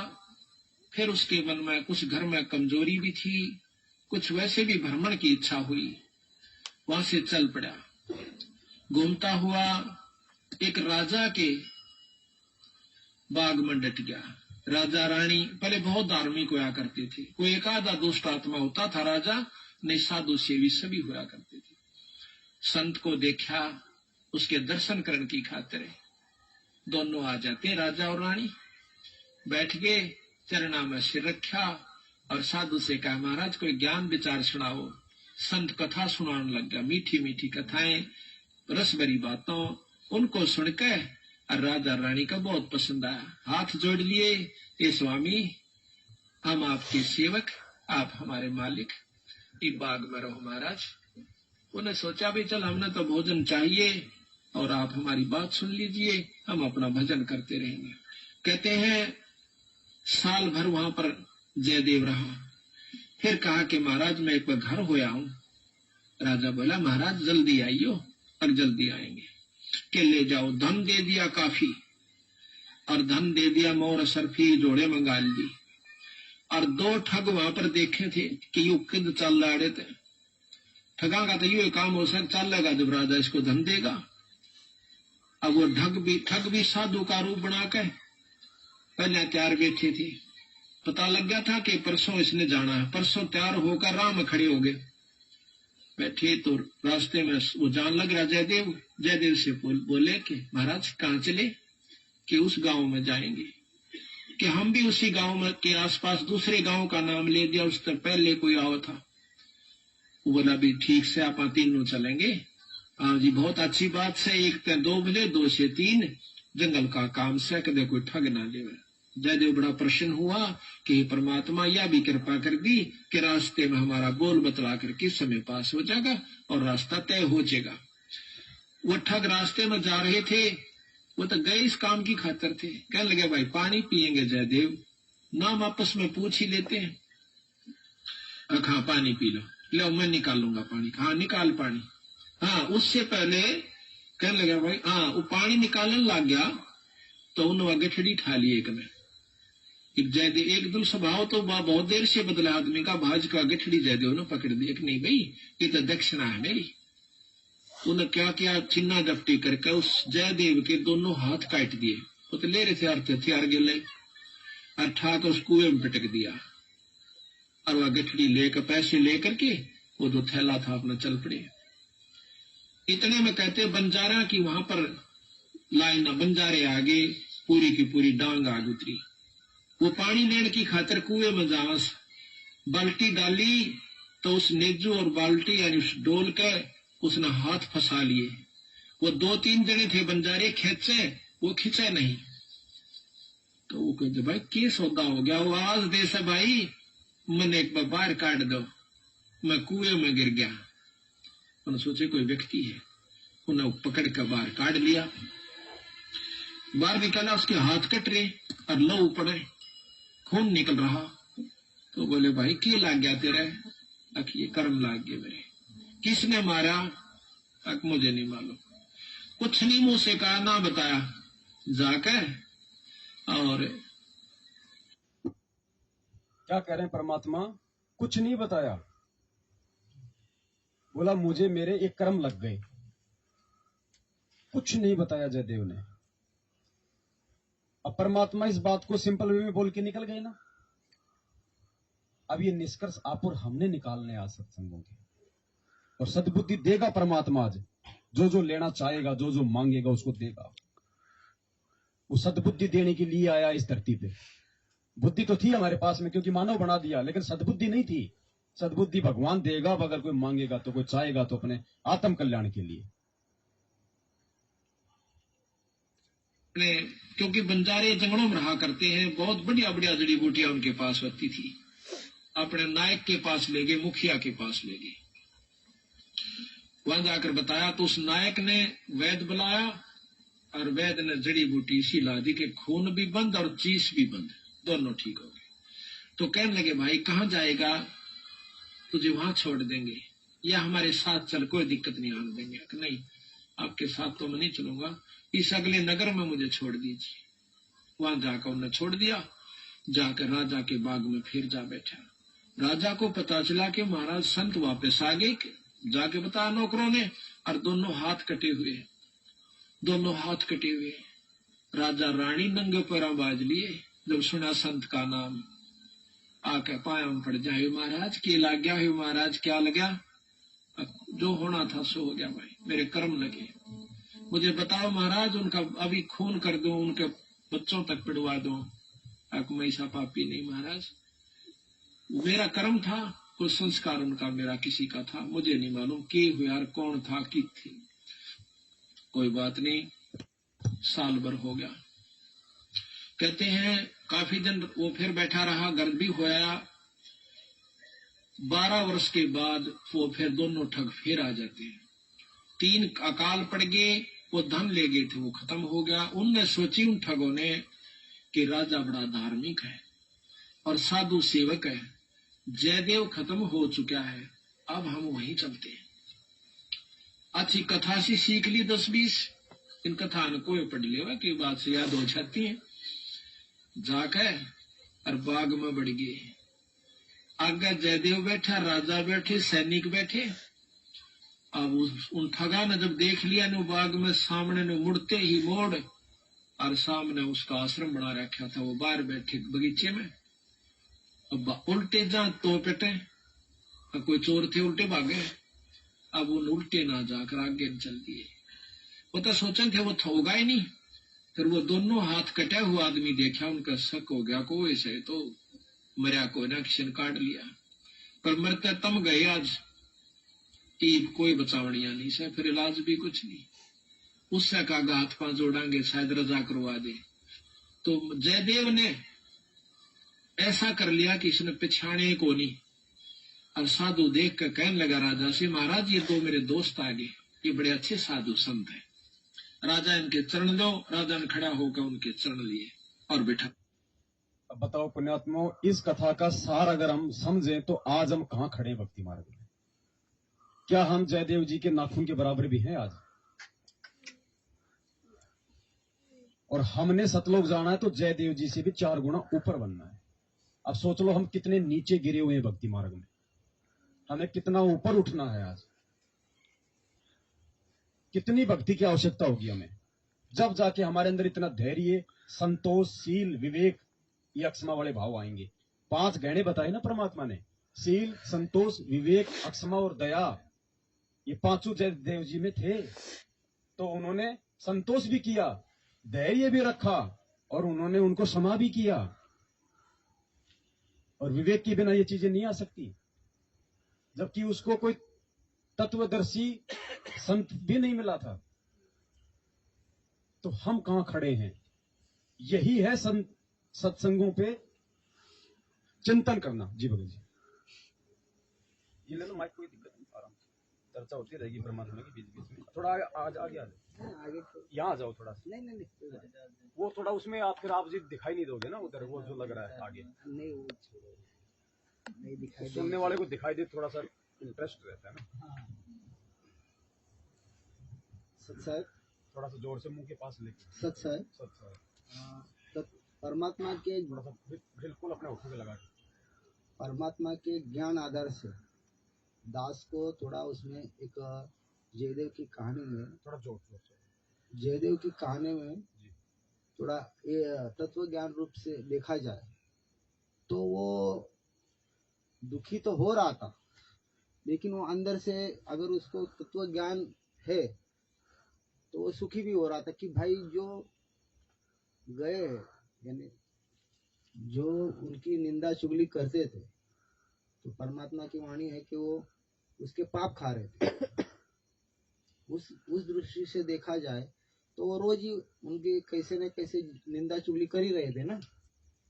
तो एक प्रकार से उनकी जयदेव की सेवा ही हो रही थी वो तत्व ज्ञान रूप से। आपको क्या लगता है? जयदेव की सेवा ही हो रही थी क्योंकि उसके पाप खा रहे थे, पाप कर्म वो सब खा रहे थे उनको। हाँ, जो है ने वो तो रोज वो तो ठगते तो वही जो काम है वो करेंगे, निंदा चुगली तो हमेशा करते ही होंगे। तो और रोज उनकी समझे जो भी पाप भी धुल रहे थे। तो इसके वजह से उनको उसके लिए उनको दुख हुआ होगा कि भाई जो मेरे निंदक थे, निंदकाचे घर असावे शेजारी, निंदक अपने बाजू में रहना मांगता है, ऐसा जो व्याख्या है, जो परमात्मा की वाणी है। तो उस दृष्टिकोण से आपको थोड़ा बोलिए। ये जल बनाया था ये बोतल में। देखो भगत जी, जो संत होता है, जो भगत होता है ना, आप जी के कहने का मतलब है कि जय गुरुदेव जी ने इसलिए उन दोनों ठगों की वास्तविकता राजा को नहीं बताई होगी, क्योंकि वो जय गुरुदेव की निंदा चुगली करते थे, जिस कारण से उसके पाप कर्म हल्के हो रहे थे। तो जयदेव जी ने सोचा कि क्यों ना, मेरे लिए तो अच्छा कर रहे हैं ये, मेरे पाप खा रहे हैं, ये दोषी बन रहे हैं भगवान के। लेकिन जो संत होगा, जो भगत होगा, वो अपने पाप कर्म साफ करने के लिए दूसरों को दोषी होता नहीं देख सकता। तो जयदेव ये बात सोच के चुप नहीं था कि ये मेरी निंदा चुगली कर रहे हैं और मेरे पाप कर्म हट रहे हैं। संत हमेशा अपने पाप कर्म परमात्मा की मर्यादित भक्ति से हटाएगा, ना कि दूसरों के कर्म बिगाड़ के। लेकिन वो बोल नहीं सकता ना अभी वो कि भाई तुम ऐसा मत करो, वो भी नहीं कर सकता। वो साधुता में था भगत जी। हाँ, तो साधुता में उसको क्यों बोले भाई तू निंदा चुगली मत कर, ऐसा बोल भी नहीं सकता था ना वो। नहीं, उसने नहीं बोला। उसने भगत जी, जो व्यक्ति उस परमात्मा पे आश्रित हो जाते हैं ना, फिर वो किसी की मतलब वो नहीं करते बिल्कुल भी। फिर उसको मालिक के जो मतलब विधान का पता चल जाता है कि कबीरा तेरी झोपड़ी गल कटियन के पास, जो करेगा सो भरेगा, तू क्यों भया उदास। वो मालिक के ऊपर आश्रित थी जयदेव जी, इसलिए उनको मालूम होते हुए भी उसने देख लिया था उनको, उसके बावजूद भी उन्होंने राजा को सच्चाई नहीं बताई, ये सोच के कि मेरी वजह से राजा इनको फांसी देगा, इनके बाल बच्चे भी होंगे, पीछे रिश्तेदार भी होंगे। तो जो संत होता है वो खुद ठग लेगा, दूसरों को नहीं ठगेगा। ठगना कोई मतलब माया से ठगना नहीं है। जयदेव चाहता तो राजा उसका शरीर को ठग लेता ना। तो वो परमात्मा के उसमें विधान पे रहा, मर्यादा में रहा, इसलिए एंड में उसी की जीत हुई, उसी की विजय हुई। क्या सही था क्या गलत था वो सबके सामने आ गया। तो इस कहानी हमें शिक्षा देती है कि भगत ने शील संतोष विवेक दया अक्षमा, हमारे को संतोष रखना पड़ेगा भगत जी। हमें उस परमात्मा के विधान पे विश्वास होना चाहिए। गुरुजी ने क्या कहा कि यदि आपकी कोई निंदा चुगली करता है, आपको यदि कोई बुरा भला कहता है, आप उसका कोई प्रत्युत्तर ना दो। आप यदि प्रत्युत्तर दोगे तो भगवान का जो ऑपरेशन वो फेल हो जाएगा। और आप कोई भी उसका प्रत्युत्तर मत दो, फिर भगवान आने वाले समय में अपने आए उस चीज का न्याय करेगा। वो बालक नहीं है, भगवान न्याय करेगा फिर उसका। राजा अम्बरीश को जब दुर्वासा ऋषि ने मारने के लिए सुदर्शन चक्र छोड़ा तो उसने कोई प्रतिक्रिया नहीं दी, हाथ ही जोड़े कि जी आप हमारे माए बाप हो, आप हमारे गुरु हो, महात्मा हो, आदरणीय हो। कुछ नहीं कहा राजा अम्बरीश ने। वो मालिक के जो है मतलब विधान पे रहा, जिसकी भी भक्ति करता था वो उसके विश्वास पे रहा। क्या हुआ, उल्टा सुदर्शन चक्र दुर्वासा के पीछे पड़ लिया। तो इसी प्रकार हमें तो भगत जी साक्षात परमात्मा मिला है। वो तो विष्णु जी की भक्ति करता था, और विष्णु की भक्ति का लाभ देने के लिए भगवान ही विष्णु रूप में गए उसके पास, पूर्ण परमात्मा विष्णु रूप धारण करके। और पूर्ण परमात्मा के उसके विष्णु रूप में पूर्ण परमात्मा ने कहा कि भैया वहीं जाके माफी मांग। अगर राजा अम्बरीश भी तो भगत जी मतलब भक्ति कर रहा था, उसके पास भी तो थी सिद्धियां, क्या वो नहीं छोड़ सकता था दूसरा हथियार आमने सामने से?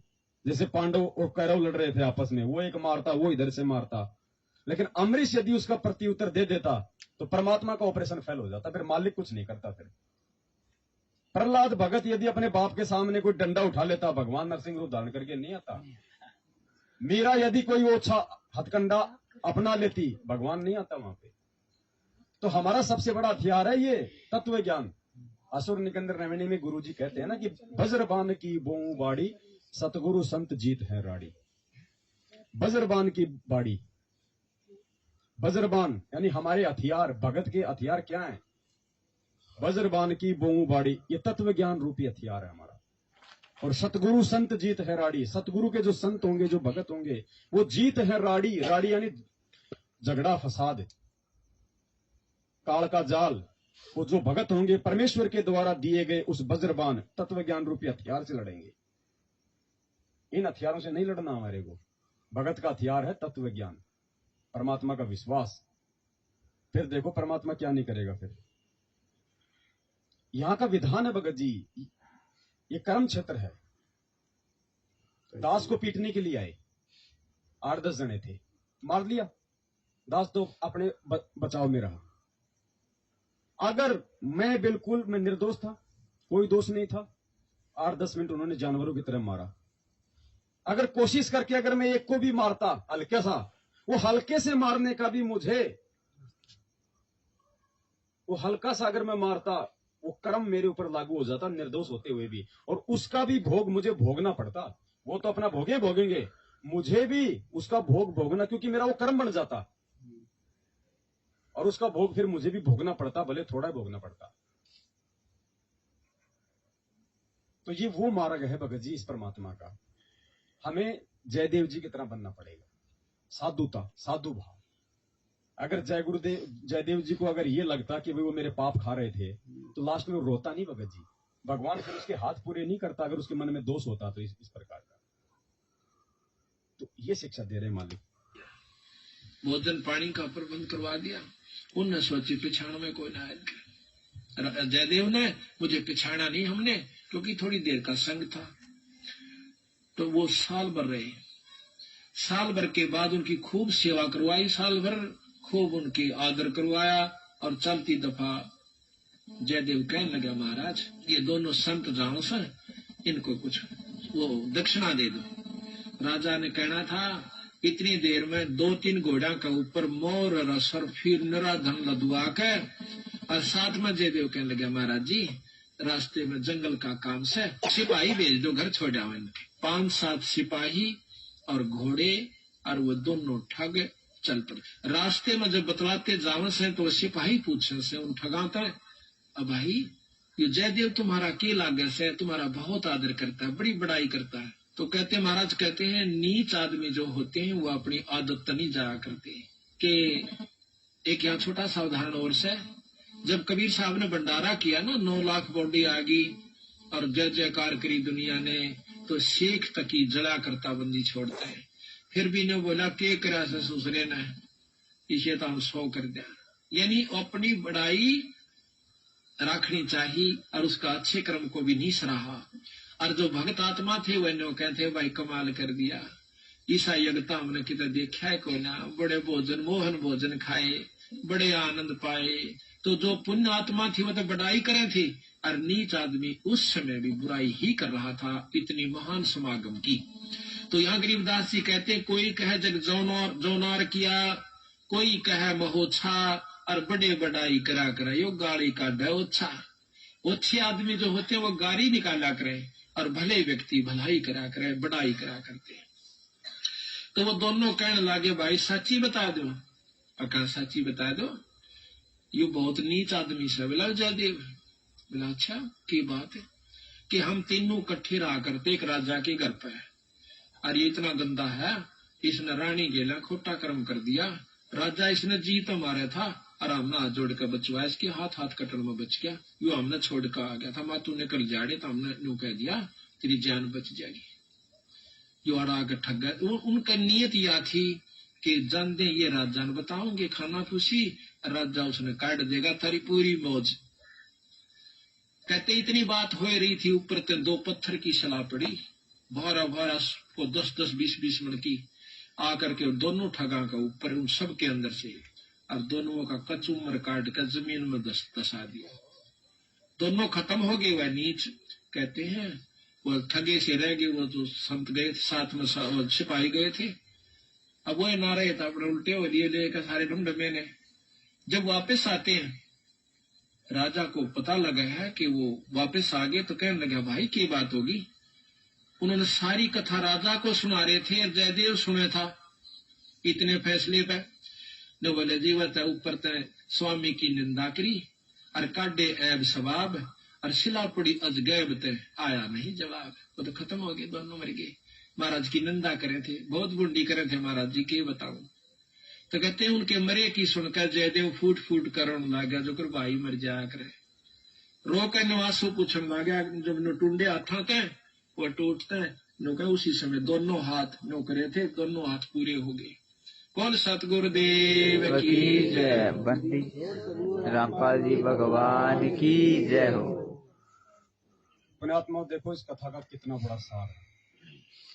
हमने कितनी बार सुना इसको, लेकिन हमारे लिए परमात्मा ने इसमें क्या संदेश छुपाया था। इसीलिए परमात्मा कहते हैं साध संगति से भेद जो पाया। ये साध संगतियां भगवान ने इसीलिए रखवाई है कि हम इन सत्संगों को अपने आचरण में ढाल लें। गुरुदेव के जेल से बाहर आने से पहले पहले हम भगत बन लें, तो उस विनाशकारी समय में हमारा बचाव संभव है। उन्होंने तो खाली जयदेव की, एक सामान्य व्यक्ति की निंदा चुगली की थी, और आज पूरी दुनिया इस पूर्ण परमात्मा की निंदा चुगली कर रही है। क्या होगा इनके साथ में? उसी के लिए तो भूमिका तैयार हो रही है ये विश्व युद्ध की।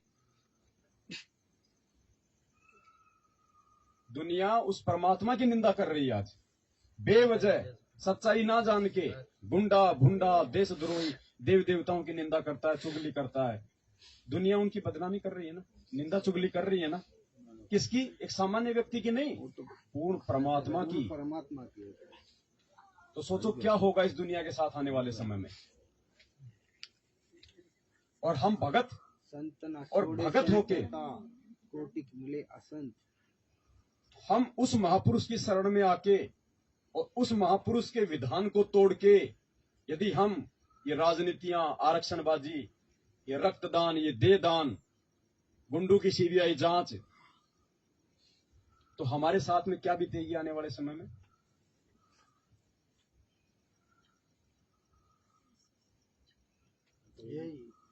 आरक्षण के लिए हमने डायरेक्ट गुरुजी की निंदा नहीं की, लेकिन हमने जो कुकर्म किए हैं उसमें आप शामिल उससे दुनिया गुरुजी की निंदा कर रही है।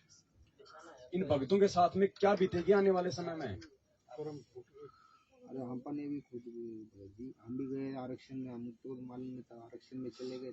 देखो सुबह का भूला हुआ शाम को घर आ जाए, वो भूला हुआ नहीं है भगत जी। ये 2022 पूरा साल पड़ा है अभी, तो जो सुधरना चाहे सुधर सकता है, उधर से निकल के आना चाहे वो अभी उसके पास में समय है। ये 2022 के खत्म होने के बाद में समय नहीं देगा परमात्मा। ये पश्चाताप का वर्ष है। ये जैसा बोया फिर वैसा ही काटोगे। तो अभी समय है उन भाइयों के पास में। इसलिए दास तो जो जिम्मेदारी भगवान ने दी है ना, दास तो तन मन से पूरी निभा रहा। धन तो नहीं है दास के पास, लेकिन तन और मन से 24 घंटे दास कोशिश करता है कि जितना हो सके उतना ये संदेश से अपने भगत भाई बहनों के पास में मालिक ने मुझे जो ये सोशल मीडिया के हथियार दिए हैं, इस माध्यम से मैं पहुंचाऊं। अब आप भाई बहनों की क्या जिम्मेदारी बनती है। आप वीडियो नहीं बना सकते तो कम से कम उसको आगे तो भेज सकते हो, शेयर तो कर सकते हो। तो दास कल को भगवान के सामने नीची गर्दन करके खड़ा होना नहीं चाहता। कल को परमात्मा ये ना कहे कि मंदबुद्धि इंसान, जब तेरे को सारी हकीकत का पता था तूने इन भाई बहनों को समझाया क्यों नहीं, काल के जान से इनको बचाने का तूने प्रयास क्यों नहीं किया। हम क्या जवाब देंगे कल उस परमात्मा को कि हमने बस गुरुजी हमने वीडियो देख लिए और बस छोड़ दिए। हम आगे भेजने से डर रहे हैं।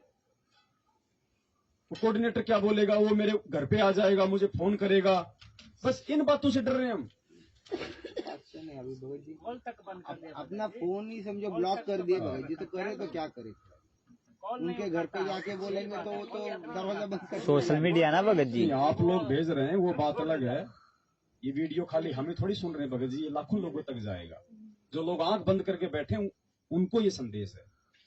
जो खुद देख लेते हैं लेकिन फिर डर के मारे आगे नहीं भेजते कि हमें कोई ये कह देगा तो उनके संपर्क में आ गया तो गुरुद्रोही हो गया। डर रहे हैं, वो भयभीत हैं। तो सोचो वो कहाँ है भक्ति मार्ग में।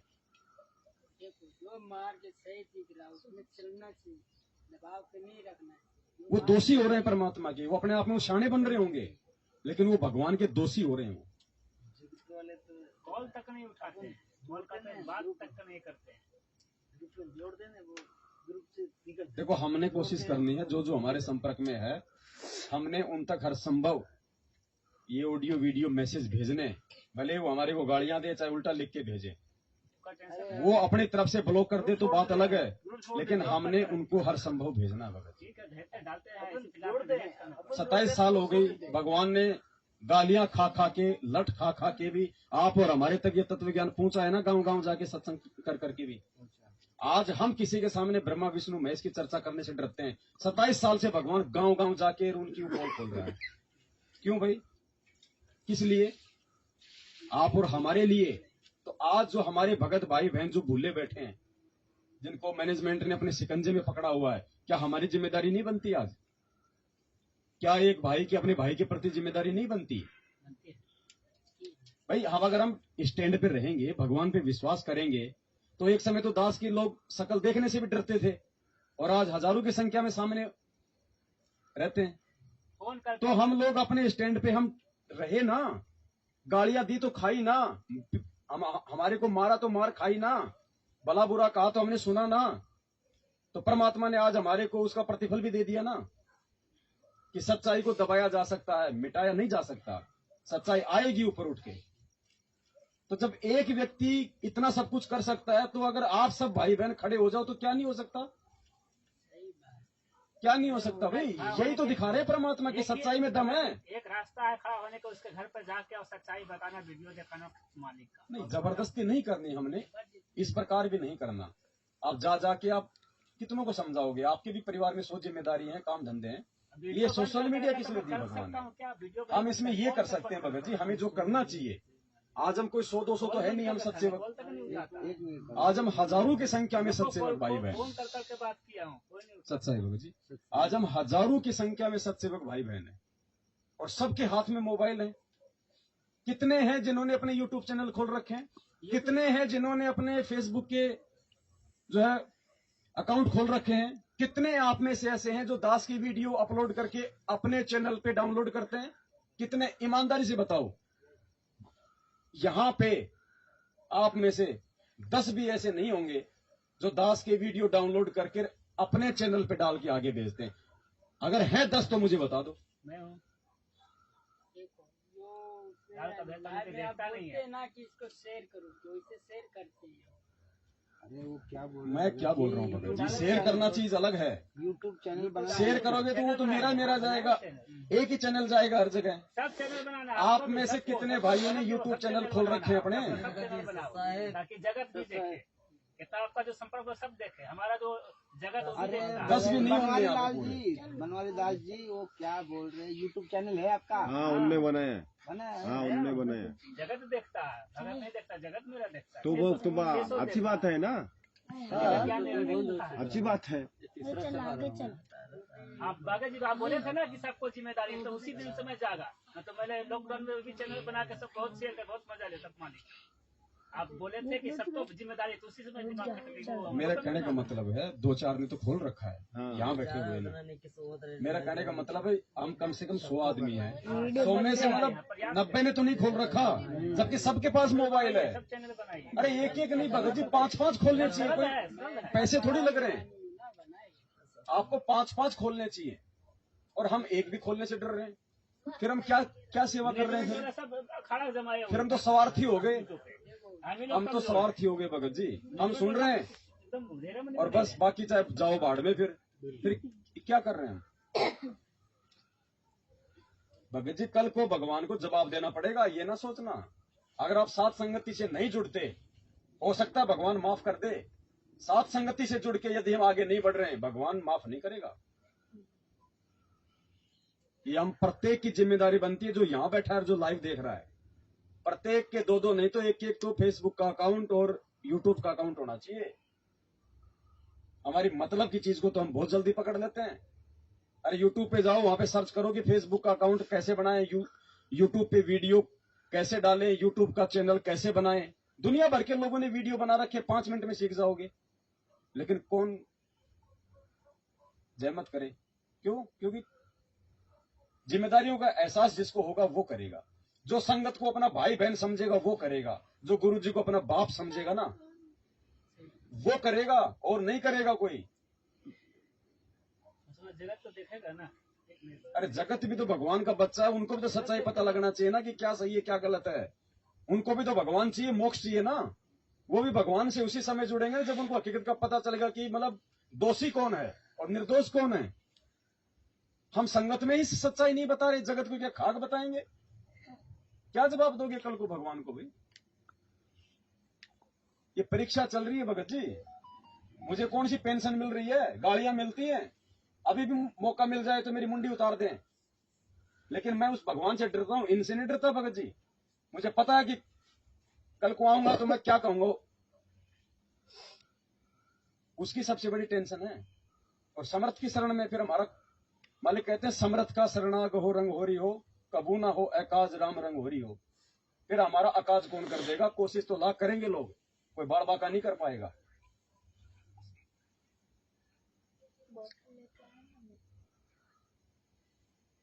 तो जितना संभव हो सके भाई बहनों तक प्यार प्रेम से हम ये संदेश पहुंचाएं। फिर भी पता नहीं लाखों की संख्या में वो पंपलेट छपवाए थे, पता नहीं लोगों ने ले तो गए लेकिन बांटे कि नहीं बांटे भगवान जाने। वापस कर देता भगत जी। अरे भगत जी वापस कर रहा कोई दिक्कत नहीं, आप उसके पास में क्यों खड़े रहते हो कि वो पढ़ के आपको वापस दे दे? देखे निकलो आप आगे, अरे फेंकने दो, कोई दूसरा उठाएगा भगत जी। वो ऐसे वैसे पंपलेट नहीं है भगत जी। ये ज्ञान गंगा चाहे किसी ने आपसे मतलब मन मार के ले ली, 2 साल बाद भी वो देखेगा उसको। परमात्मा की कोई भी जो सही वस्तु होती है ना, वो बेकार नहीं जाती। अभी रुक जाओ थोड़े दिन, जिनके घरों में ज्ञान गंगा पड़ी है ना ऐसे रद्दी में, खोल खोल के देखेंगे। अभी डर के मारे देखेंगे, सब देखेंगे। परमात्मा बोले नहीं बांधा दिखाएंगे। बंदर का मतलब क्या होता है भगत जी? ये जो कहानी सुनाई थी परमात्मा ने सत्संग में, कि बंदर वाली, किसी को कि गुरुजी ने कहा कि जब हम छोटे छोटे थे तो हम एक जोड़ था तालाब, वहां नहाने के लिए जाते थे, और जोड़ के किनारे पे एक पेड़ था। पहले उस पेड़ पे चढ़ते थे, फिर हम तालाब में नीचे कूदते थे। तो एक दिन हमारे साथ में एक छोटा बच्चा भी चला गया। हम तो चढ़ के कूद गए और वो पेड़ पे तो चढ़ गया, लेकिन नीचे देखा तो ज्यादा गहरा लग रहा था, तो वो डर गया। अब ना तो कूद रहा ना वो नीचे उतर रहा। इतने में उसी पेड़ पे एक बंदर आ गया और उसी टहनी पे आ गया। अब उस बंदर के डर के मारे वो बच्चे ने छलांग मार दी। तो इस कहानी से शिक्षा लेना, फिर क्या कहा गुरुदेव ने कि एक समय इस दुनिया को बंदर भी भगवान दिखाएगा। बंदर का मतलब भय। उस बच्चे को भय लगा ना बंदर का, तभी कूदा ना वो। इस भगवान की तरफ दुनिया उसी समय दौड़ेगी जब दुनिया की पीछे जान आफत में होगी। वो माहौल बन रहा है। उस सत्संगों का, उस कहानी का क्या मतलब है वो समझो भगत जी। बंदर मतलब भय। भय से बच्चा कूदा ना। इस भगवान की शरण लोग अब भय से लेंगे। देखना आप, ज्ञान के दरवाजे 2014 में परमात्मा ने बंद कर दिए। ज्ञान से नहीं, ज्ञान से तो सन 2000 केवल 14 तक का समय था। जब से भगवान जेल जाके बैठे, ज्ञान से भगवान ने दुनिया के रास्ते बंद कर दिए, तो ठोकर लग के आएंगे। उस समय हम पछताएंगे फिर, द्रौपदी की तरह। फिर इसीलिए तो दास कह रहा भगत जी, तिनका उठाने की सेवा नहीं मिलेगी, बाद में रोगे। आज है सेवा।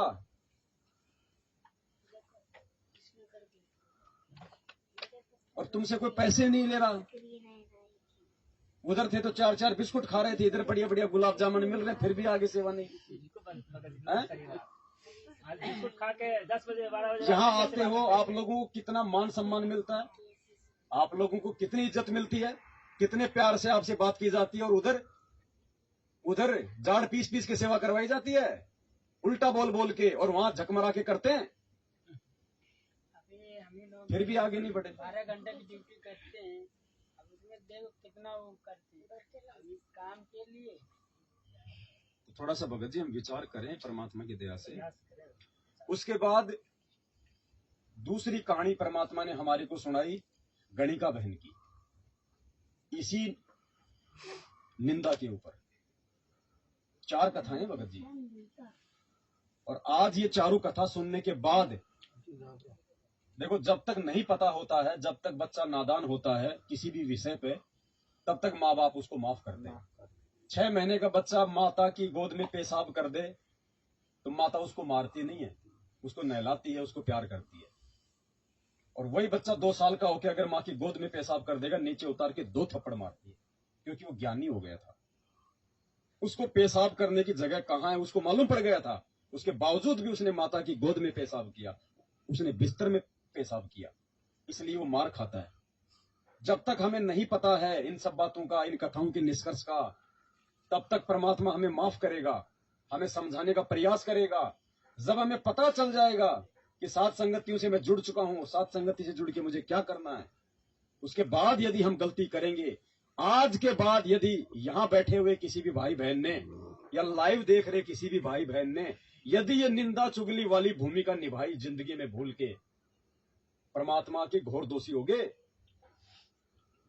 आज के बाद अगर किसी की निंदा चुगली व्यर्थ की, चाहे आपका कोई कितना ही बुरा कर रहा है, आपके विषय में आपके पीठ पीछे कोई कितना उल्टा सीधा बोल रहा है, भगत जी दास ने पहले भी कहा था, परमात्मा दास से उतना ही संदेशा दिलवाता है जितना दास को परमात्मा चलाता है। ये निंदा बिंदा का संदेशा जो आज आपको मिल रहा है, मैं पिछले 2 साल से रामचंद्र जी को सहन कर रहा हूं। सींग लगा लगा के भेज रहे हैं ना, सिंग लगा के। क्या मेरा कोई प्रत्युत्तर आपने सुना? नहीं। निंदा की भाषा में, चुगली की भाषा में। उल्टा मैंने उसको एक और मौका दिया मालिक के दया से, उसके साथ में बात करके 18 मिनट तक कि भगत जी माफ करो दास को, दास से हो सकता है गलती हो गई, दास ही दोषी है, भगत जी आप सही थे। किसी भी तरह से ये आदमी मुख्य धारा में आ जाए, लेकिन वो नहीं सुधरा ना। अब उसका ऑपरेशन मालिक के हाथ में। कुछ भी हो भगत जी, शशि भूषण जी भी हमारे भाई हैं, रामचंद्र जी भी हमारे भाई हैं। देखो, जिसको भगवान का नाम मिल गया, वो चाहे कितना ही नीच हो, कितना ही दुष्कर्मी हो, कितना ही कुछ हो, आत्मा तो वो परमात्मा की विशेष है, तभी तो भगवान ने एक बार अपने शरण में लिया। बाकी उसके संस्कार कमजोर, जो नहीं टिक पाए, नहीं अपनी आदतों को चेंज कर पाए। लेकिन हमारा प्रयास होना चाहिए, जब भी हम कभी उनसे मिले तो हमारी जो गर्दन है वो नीचे नहीं होनी चाहिए कि मैंने इसके प्रति ये बोल रखा है, मैंने इसकी पीठ पीछे इसकी ये बुराई कर रखी है। हमारी गर्दन नीचे नहीं होनी चाहिए, वरना हम अपने बाप को लज्जित कर रहे हैं, अपने गुरु को लज्जित कर रहे हैं। हम कभी भी मिले तो हमारा सीना फकर से सामने होना चाहिए। 2 साल से, और 2 साल से क्यों, पूरी 6 साल ही हो गई। 6 साल मैनेजमेंट वाले भाई हमारे साथ में कौन सा अच्छा कर रहे हैं? हमने तो उनका हर जुल्म सहा ना भगत जी। क्या हमने उनको कोई प्रत्युत्तर दिया? सिर्फ जो सच था वो हमने कहा, क्योंकि आज हम वो जयदेव वाली भूमिका वर्तमान में वो नहीं कर सकते, क्योंकि हमने दूसरे भाइयों को भी जगाना है। आगे रास्ते में कोई सांप पड़ा है और कोई छोटा बच्चा जा रहा है, तो हम वहां पे जयदेव नहीं बन सकते। हमने उस बच्चे को बचाने के लिए उसको बोलना पड़ेगा कि आगे सरफ है भाई, उस रास्ते मत जा, वहां तेरी मर्यादा टूटेंगी, तेरे से राजनीति करवाई जाएगी, तेरे को भगवान का वहां पे जो वो दोषी बनाया जाएगा। लेकिन उन्होंने मुझे मारा, उन्होंने मुझे गाली दी, उन्होंने मेरे साथ में ये बर्ताव किया, ये हमने नहीं कहा कभी भी। हमने भक्तों को समझाया कि भैया इनका साथ दोगे तो देखो मर्यादा टूटेंगी, और साथ में ये परमात्मा का सत्संग की मालिक क्या कह रहे हैं और ये आपको कौन से रास्ते लेके चल रहे हैं, तो वो निंदा नहीं है। परमात्मा कहते हैं साचा शब्द कबीर का और प्रकट किया जगमाही, और जैसे को तैसा कहे सो तो निंदा नहीं। सच कहना निंदा चुगली में नहीं आता। परमात्मा के बारे में अपने बारे छोड़ के हमने अपने दुखड़ों के लिए उनके साथ में कोई शत्रुता, कोई वैर भाव अपने अंदर नहीं पाड़ा भगत जी। हम तो आज भी यही कहते हैं कि परमात्मा उनको माफ करना, हमारे साथ ही तो किया भगवान। कोई बात नहीं, परमात्मा भाई थे, नादान थे, हो गया। क्या पता ये भूमिका किसी जन्म में हमने भी निभाई हो, इसलिए परमेश्वर हमारी तरफ से तो उनको माफी है। आपका विधान आप जानो परमात्मा, आज भी हमारी यही विनती है। ये तो भगत जी जब मध्य प्रदेश में दास गया था, वहां जब दास की इन्होंने पिटाई करी थी, तो दास तो पिटाई के 1 घंटे बाद में छुप कर रोया था वहां पे, मालिक से माफी मांग रहा था कि परमात्मा इनको माफ करना, इनको मालूम नहीं ये क्या कर रहे हैं आज, और भविष्य में इनको क्या जो है भोगना पड़ेगा। दास रो रहा था वहां पे, उनके लिए परमात्मा से प्रार्थना कर रहा था। लोग बोल रहे भाई साहब आप क्यों रो रहे हो? मैंने कहा भाई है कोई बात, ये तो उस समय की बात है भगत जी, आज हमें की कैसी निंदा चुगली कर सकते हैं हम किसी की, और ये ज्ञान लेने के बाद। लेकिन जो सच है वो भाइयों को जागरूक करने के लिए हम जरूर बताएंगे, वो निंदा चुगली में नहीं भाई। परमात्मा के बारे में। हाँ जी। भगत जी, मैं एक रामचंद्र जी का मैं किसी व्यक्ति से देखा था, वार्ता हो रहा था, बात कर रहे थे, ऐसा घनिष्ठता बोल रहे थे इधर से, मैं सोचा कि ये भगत होने का धिक्कार है, कैसा बात कर रहे हैं, और लोग कहते हैं कि ऐसा है, सब गंदा गंदा बात बोल रहे हैं। कोई बात नहीं भगत जी, उनके कर्म उनके साथ में है। बहुत अच्छा भगत थे, बहुत आज भी अच्छे भगत हैं, तो वीडियो निकाल लेकिन करके अपने भाई पे विरोध होने के चलते थोड़ा कोई बात नहीं। हाँ जी, बोलो भगत जी। वो भी अच्छे भगत हैं, अगर बहुत अच्छे बात आप की बात इधर बोलते गलती कर रहे हो, कोई भी भाई भगत कि भाई आप एक उनके मुंह पे, मेरा मुंह पे बोलता है, मुंह पे, तो वो निंदा चुगली में आता है क्या? तो भाई आप इधर में तो उनको सीधा सामने बोल देता कि आपका ये गलती हो रहा है। यही सारी बातें परमात्मा अभी आगे वीडियो में करवाएंगे। हमारा ये टॉपिक है सारा। अगर कोई आदमी आपको लगता है कि ये गलत है और इसकी गलती के चलते यदि उसका भी नुकसान हो रहा है और अन्य भी किसी का नुकसान हो रहा है और आप चाहते हो उसको जागरूक करना, तो उसकी गलती आप उसको स्वयं बताओ, उसके सामने बताओ। आप वो निंदा चुगली में नहीं है, वो आप एक परोपकार का काम कर रहे हो। वो नहीं मानता है, आप चुप हो जाओ, वो बात अलग है। लेकिन उसको ना कहने के बजाय हमारी हिम्मत उसके मुंह पे जाके कहने की नहीं है और तीसरे के सामने जाके हम उसकी गलतियां बताते हैं। भले वो गलत है लेकिन फिर भी हम दोषी हैं। अगर हम उसको कहने की हिम्मत नहीं रखते कोई भी बात, आप और हम दो भगत हैं और हम किसी तीसरे की बात कर रहे हैं, भले उसकी गलती है या नहीं है। अगर आप डायरेक्ट उस भगत को कहने की हिम्मत नहीं रखते हो तो आपको कोई अधिकार नहीं कि उसकी बात आप किसी तीसरे आदमी से करो। आप दोषी हो भगवान के। कहना है तो उसके सामने कहो, उसके सामने कहने की औकात नहीं है, डरते हो, शर्म आती है, तो तीसरे के सामने उसकी चर्चा करके निंदा के पात्र मत बनो, भगवान के नजरों में दोषी मत बनो। मालिक की चर्चा करो, सत्संग की चर्चा करो, भगवान की चर्चा करो, अच्छे की चर्चा करो। कोई दूसरा भगत भाई भी अगर हमारे पास में बैठ के और यदि कोई ऐसी वैसी बात करता है किसी तीसरे भगत के बारे में, और यदि आप उसको मना ना करके यदि आप उसकी बात सुनते हो तो भी भगवान के दोषी हो। आप सीधा बोलो, भाई साहब कोई मालिक की चर्चा हो तो हम करें, भगत जी फालतू की बातों के लिए हमारे पास समय नहीं है, चाहे कोई कितना घनिष्ठ क्यों ना हो आपका। ये दास भी अगर कभी गलती से इस प्रकार की कोई बात अगर कर दे तो आपकी जिम्मेदारी बनती है दास को प्यार से टोकना कि भगत जी ये चर्चा हमारा ये विषय नहीं है, हमारा चर्चा मालिक की चर्चा है। क्या कहा गुरुदेव ने? कबीर कथा करो करतार की, सुनो कथा करतार, कहे कबीर सुनिए नहीं, आन कथा सुनिए नहीं। ये सब निंदा चुगली एक दूसरे की, ये सब आन कथा में आती है।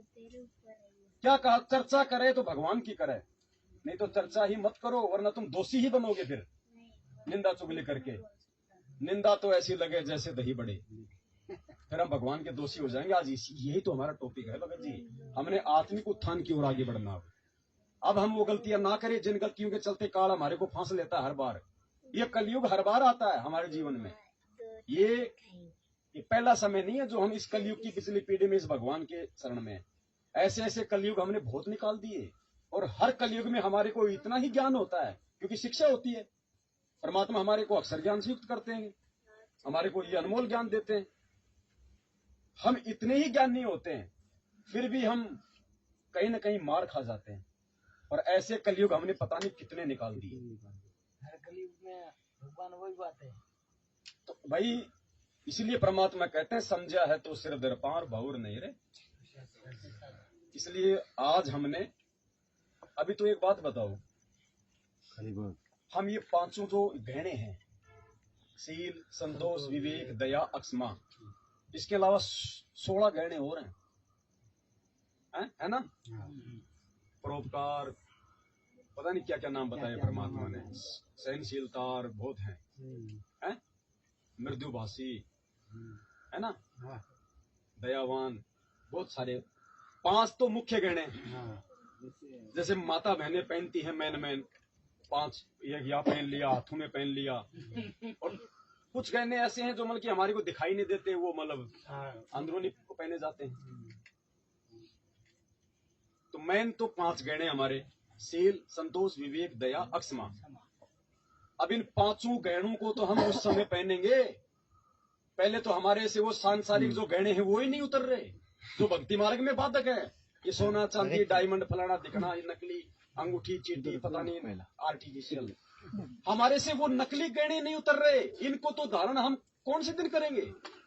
ये सोचो, उन पांचों गहनों को तो भक्ति वालों को तो धारण करने के लायक उस समय होंगे जब ये नकली सोना चांदी ये गहरे हम उतारेंगे अपने शरीर से। अभी तक तो वो ही नहीं उतर रहा, वो बोझ ही नहीं उतर रहा।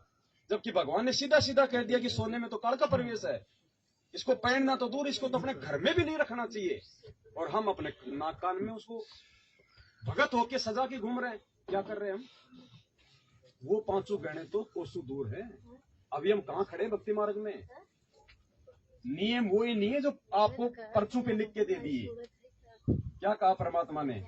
कुछ नियम जब आप ये सत्संग सुनोगे तो समझ में आएंगे, कुछ नियम आपको कॉमन सेंस से भी समझ में आने लगेंगे। तो कॉमन सेंस तो गई भाड़ में, सत्संग पे विचार करने वाली बात कोसों दूर। अभी तो परमात्मा ने सीधे सीधे जो उन कागजों पे लिख के दे रखे हम उन पे नहीं चल रहे। हम कहाँ खड़े भक्ति मार्ग में? और समय हमारे पास में बिल्कुल थोड़ा। गुरु जी के रहते सहते पार हो गए तो हो गए, नहीं तो नहीं हमारे पास में समय। तो सोचो हमने कितनी तेज गति से आगे बढ़ना है भक्ति मार्ग पे। भगत जी हर चीज पे हमने चायराम है क्या? पहले चायराम ले लो। क्या हुआ बहन जी? दो सबको दो फटाफट। फिर अभी तो जलराम दे रहे हो चायराम? चलो 5 मिनट का ये ब्रेक है, थोड़ा बातचीत कर लो आपस में, थोड़ा अंगड़ाई ले लो, चायराम भी पीते रहो, लाइव को चालू रखो भगत जी। लेकिन बातें मुख से वही निकलनी चाहिए जो वातावरण में सही प्रभाव छोड़े, है ना? देखो भगत जी क्या बताया परमात्मा ने, हम जो भी शब्द अपने मुख से निकालेंगे ना वो शब्द कहाँ जाता है? ब्रह्मांड में।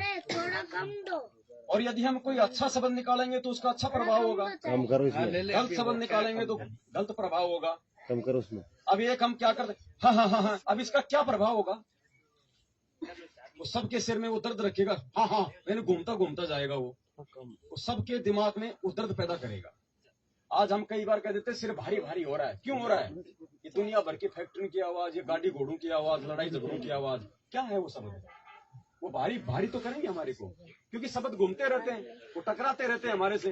तो जैसा शब्द होगा वैसा ही तो हमारा जो मानसिकता होगी ना। इसलिए परमात्मा ने जो सुबह की आरती का जो टाइम है ना, वो परमात्मा ने संध्या काल बताया। संध्या काल यानी 2 समय का मिलन, रात्रि का जाना, सुबह का आना, यानी सूर्य उदय होने से पहले का टाइम बताया ना। क्यों बताया?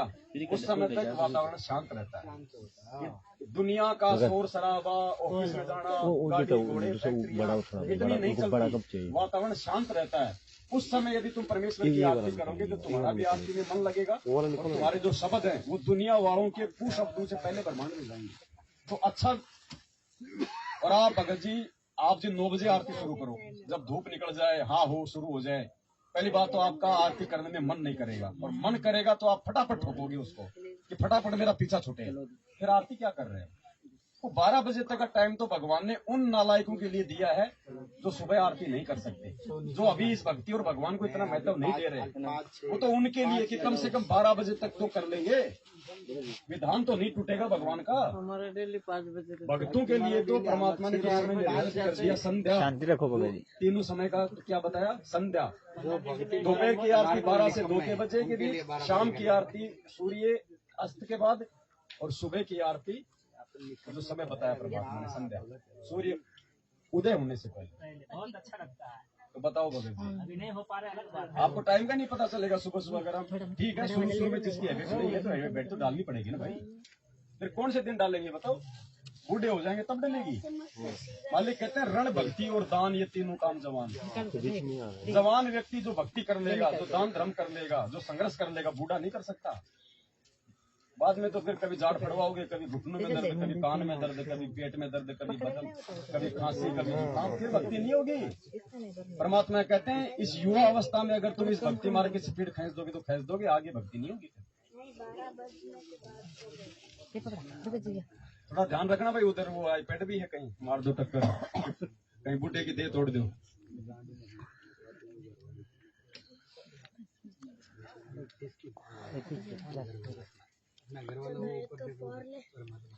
ये व्हाट्सएप चैनल वही चैनल यूट्यूब पे सेट करो आ जाए। सीखना पड़ेगा यार।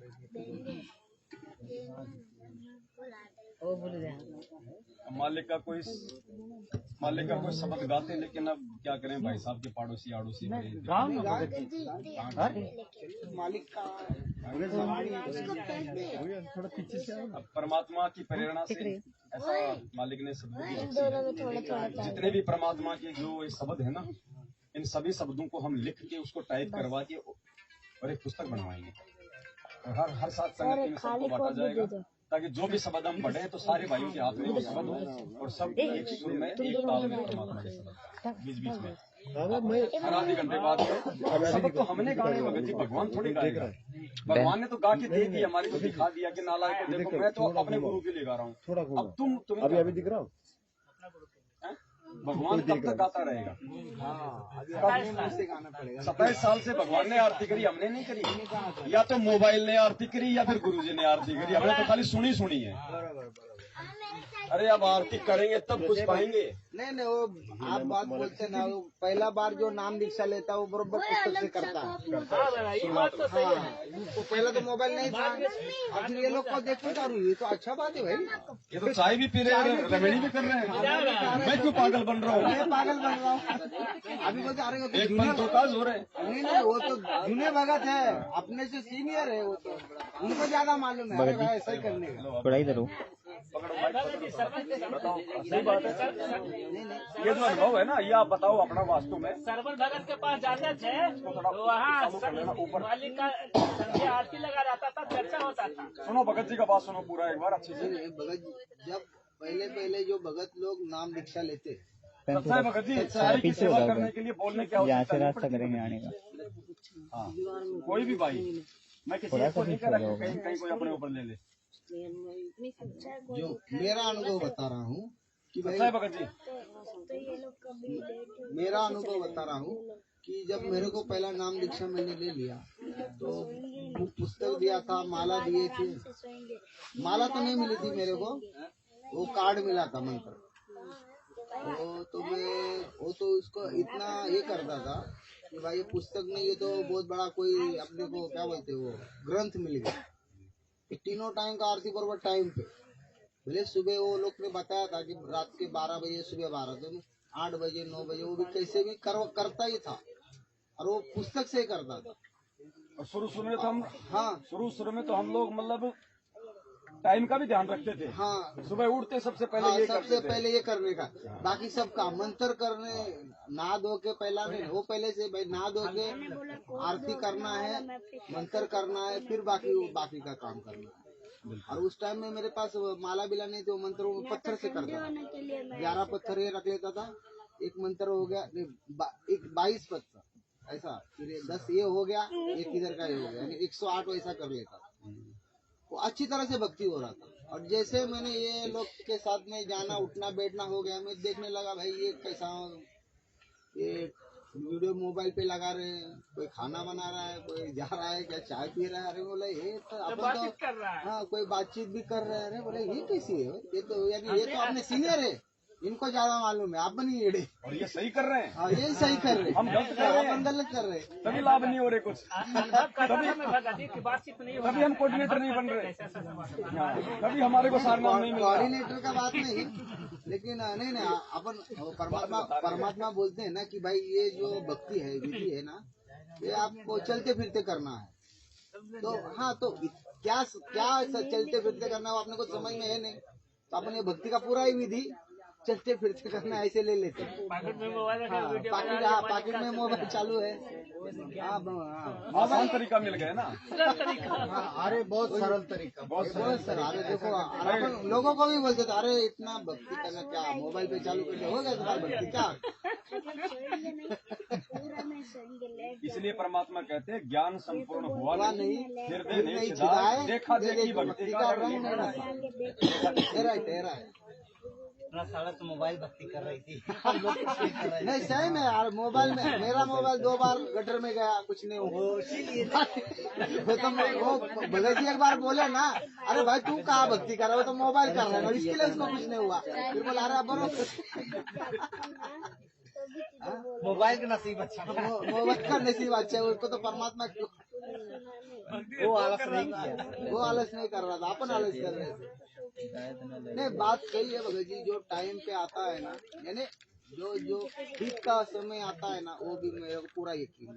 दयालु मालिक भगत जी दया करता है। देखो ठीक का वो समय आता आज से पहले यदि आप लोगों को थोड़ा बहुत अगर मैनेजमेंट वाले भाइयों का यदि संगति नहीं मिलती, आप तो आज आप क्या सही है क्या गलत है आप ये भेद नहीं कर पाते थे।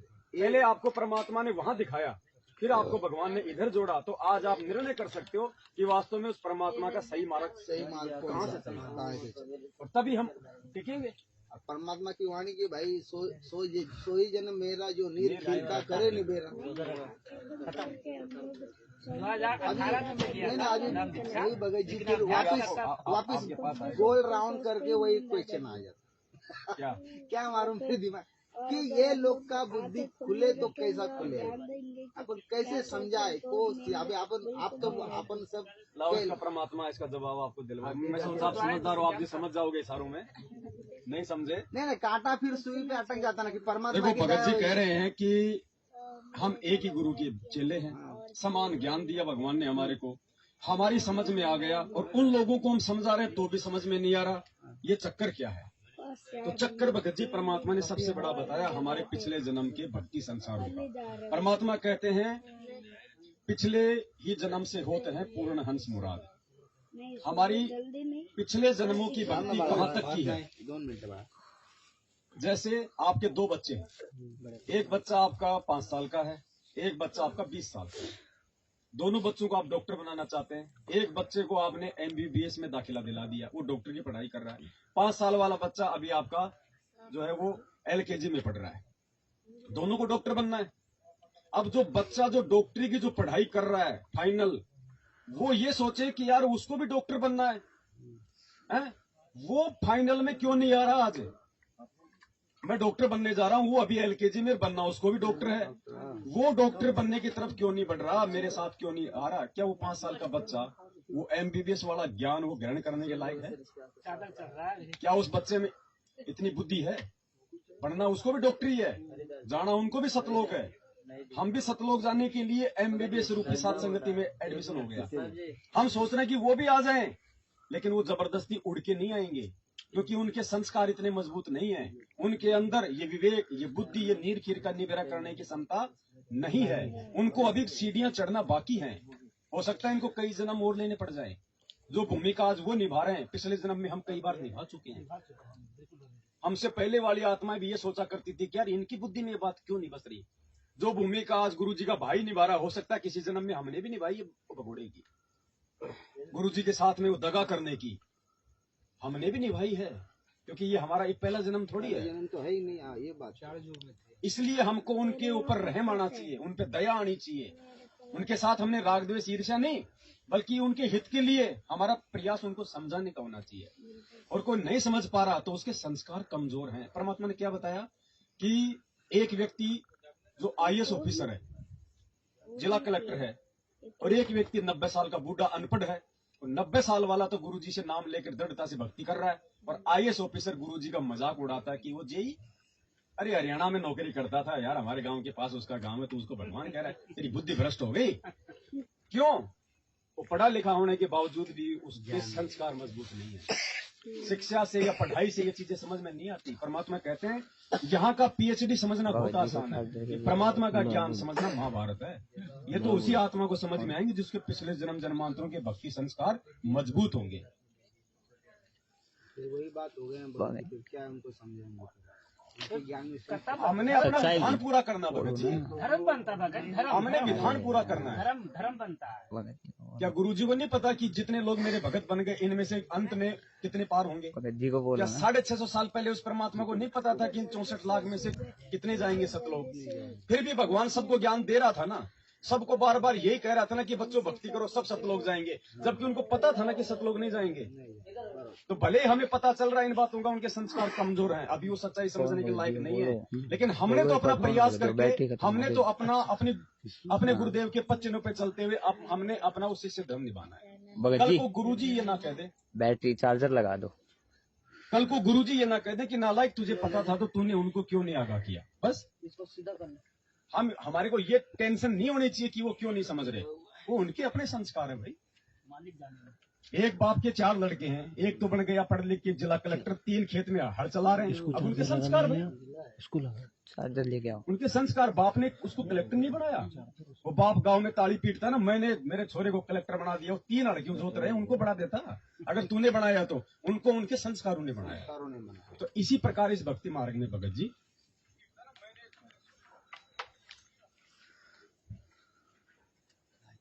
किसी का दीप का ज्योति जलेगा, किसी को जो तमोगुण का रहेगा ना तमोगुण वाला है, उसको ज्योति जलने का सीखेगा, प्रयास का, वो चादर चढ़ेगा, पूरा विवाह नहीं होगा, चादर चढ़ेगा, यानी प्रयास करके उसको ज्योति दान पुण्य लगेगा तो प्रयास कर मानेगा नहीं, पार नहीं होगा, दान आराम से लगाना। भक्ति मार्ग में ज्वाइंट होगा। ठीक सत्संग तो ये बात है भगत जी, इस प्रकार उनके कमजोर संस्कार है। और सबसे ज्यादा कमजोर संस्कार है गुरु जी के परिवार वालों के। और संस्कारी कमजोर नहीं, उनका महादुर्भाग्य भी है कि वो इस जन्म में पार नहीं हो सकते। तो गुरु जी ने बताया इस जन्म में दीपक के नीचे तो ये सबसे बड़ा दुर्भाग्य नहीं है। सकते ना वो, क्योंकि आगे तो मालिक जाने कब क्या करेंगे, लेकिन ये क्योंकि भगत जी ये भ्रमणा तोड़ने के लिए तो भगवान ज्ञान देते हैं। अब ना समझे में लोग क्या सोचेंगे, अरे यार गुरु जी का बेटा, गुरु जी की बेटी, गुरु जी का फूफा, गुरु जी का जमाई, गुरु जी के रिश्तेदार, भैया कितने पुण्यकर्मी हैं। पुण्यकर्मी तो हैं, इसमें कोई शक नहीं है, तभी तो भगवान ने उनको अपनी पारिवारिक लीला का हिस्सा बनाया। लेकिन उनसे बड़ा कोई दुर्भाग्यशाली भी नहीं।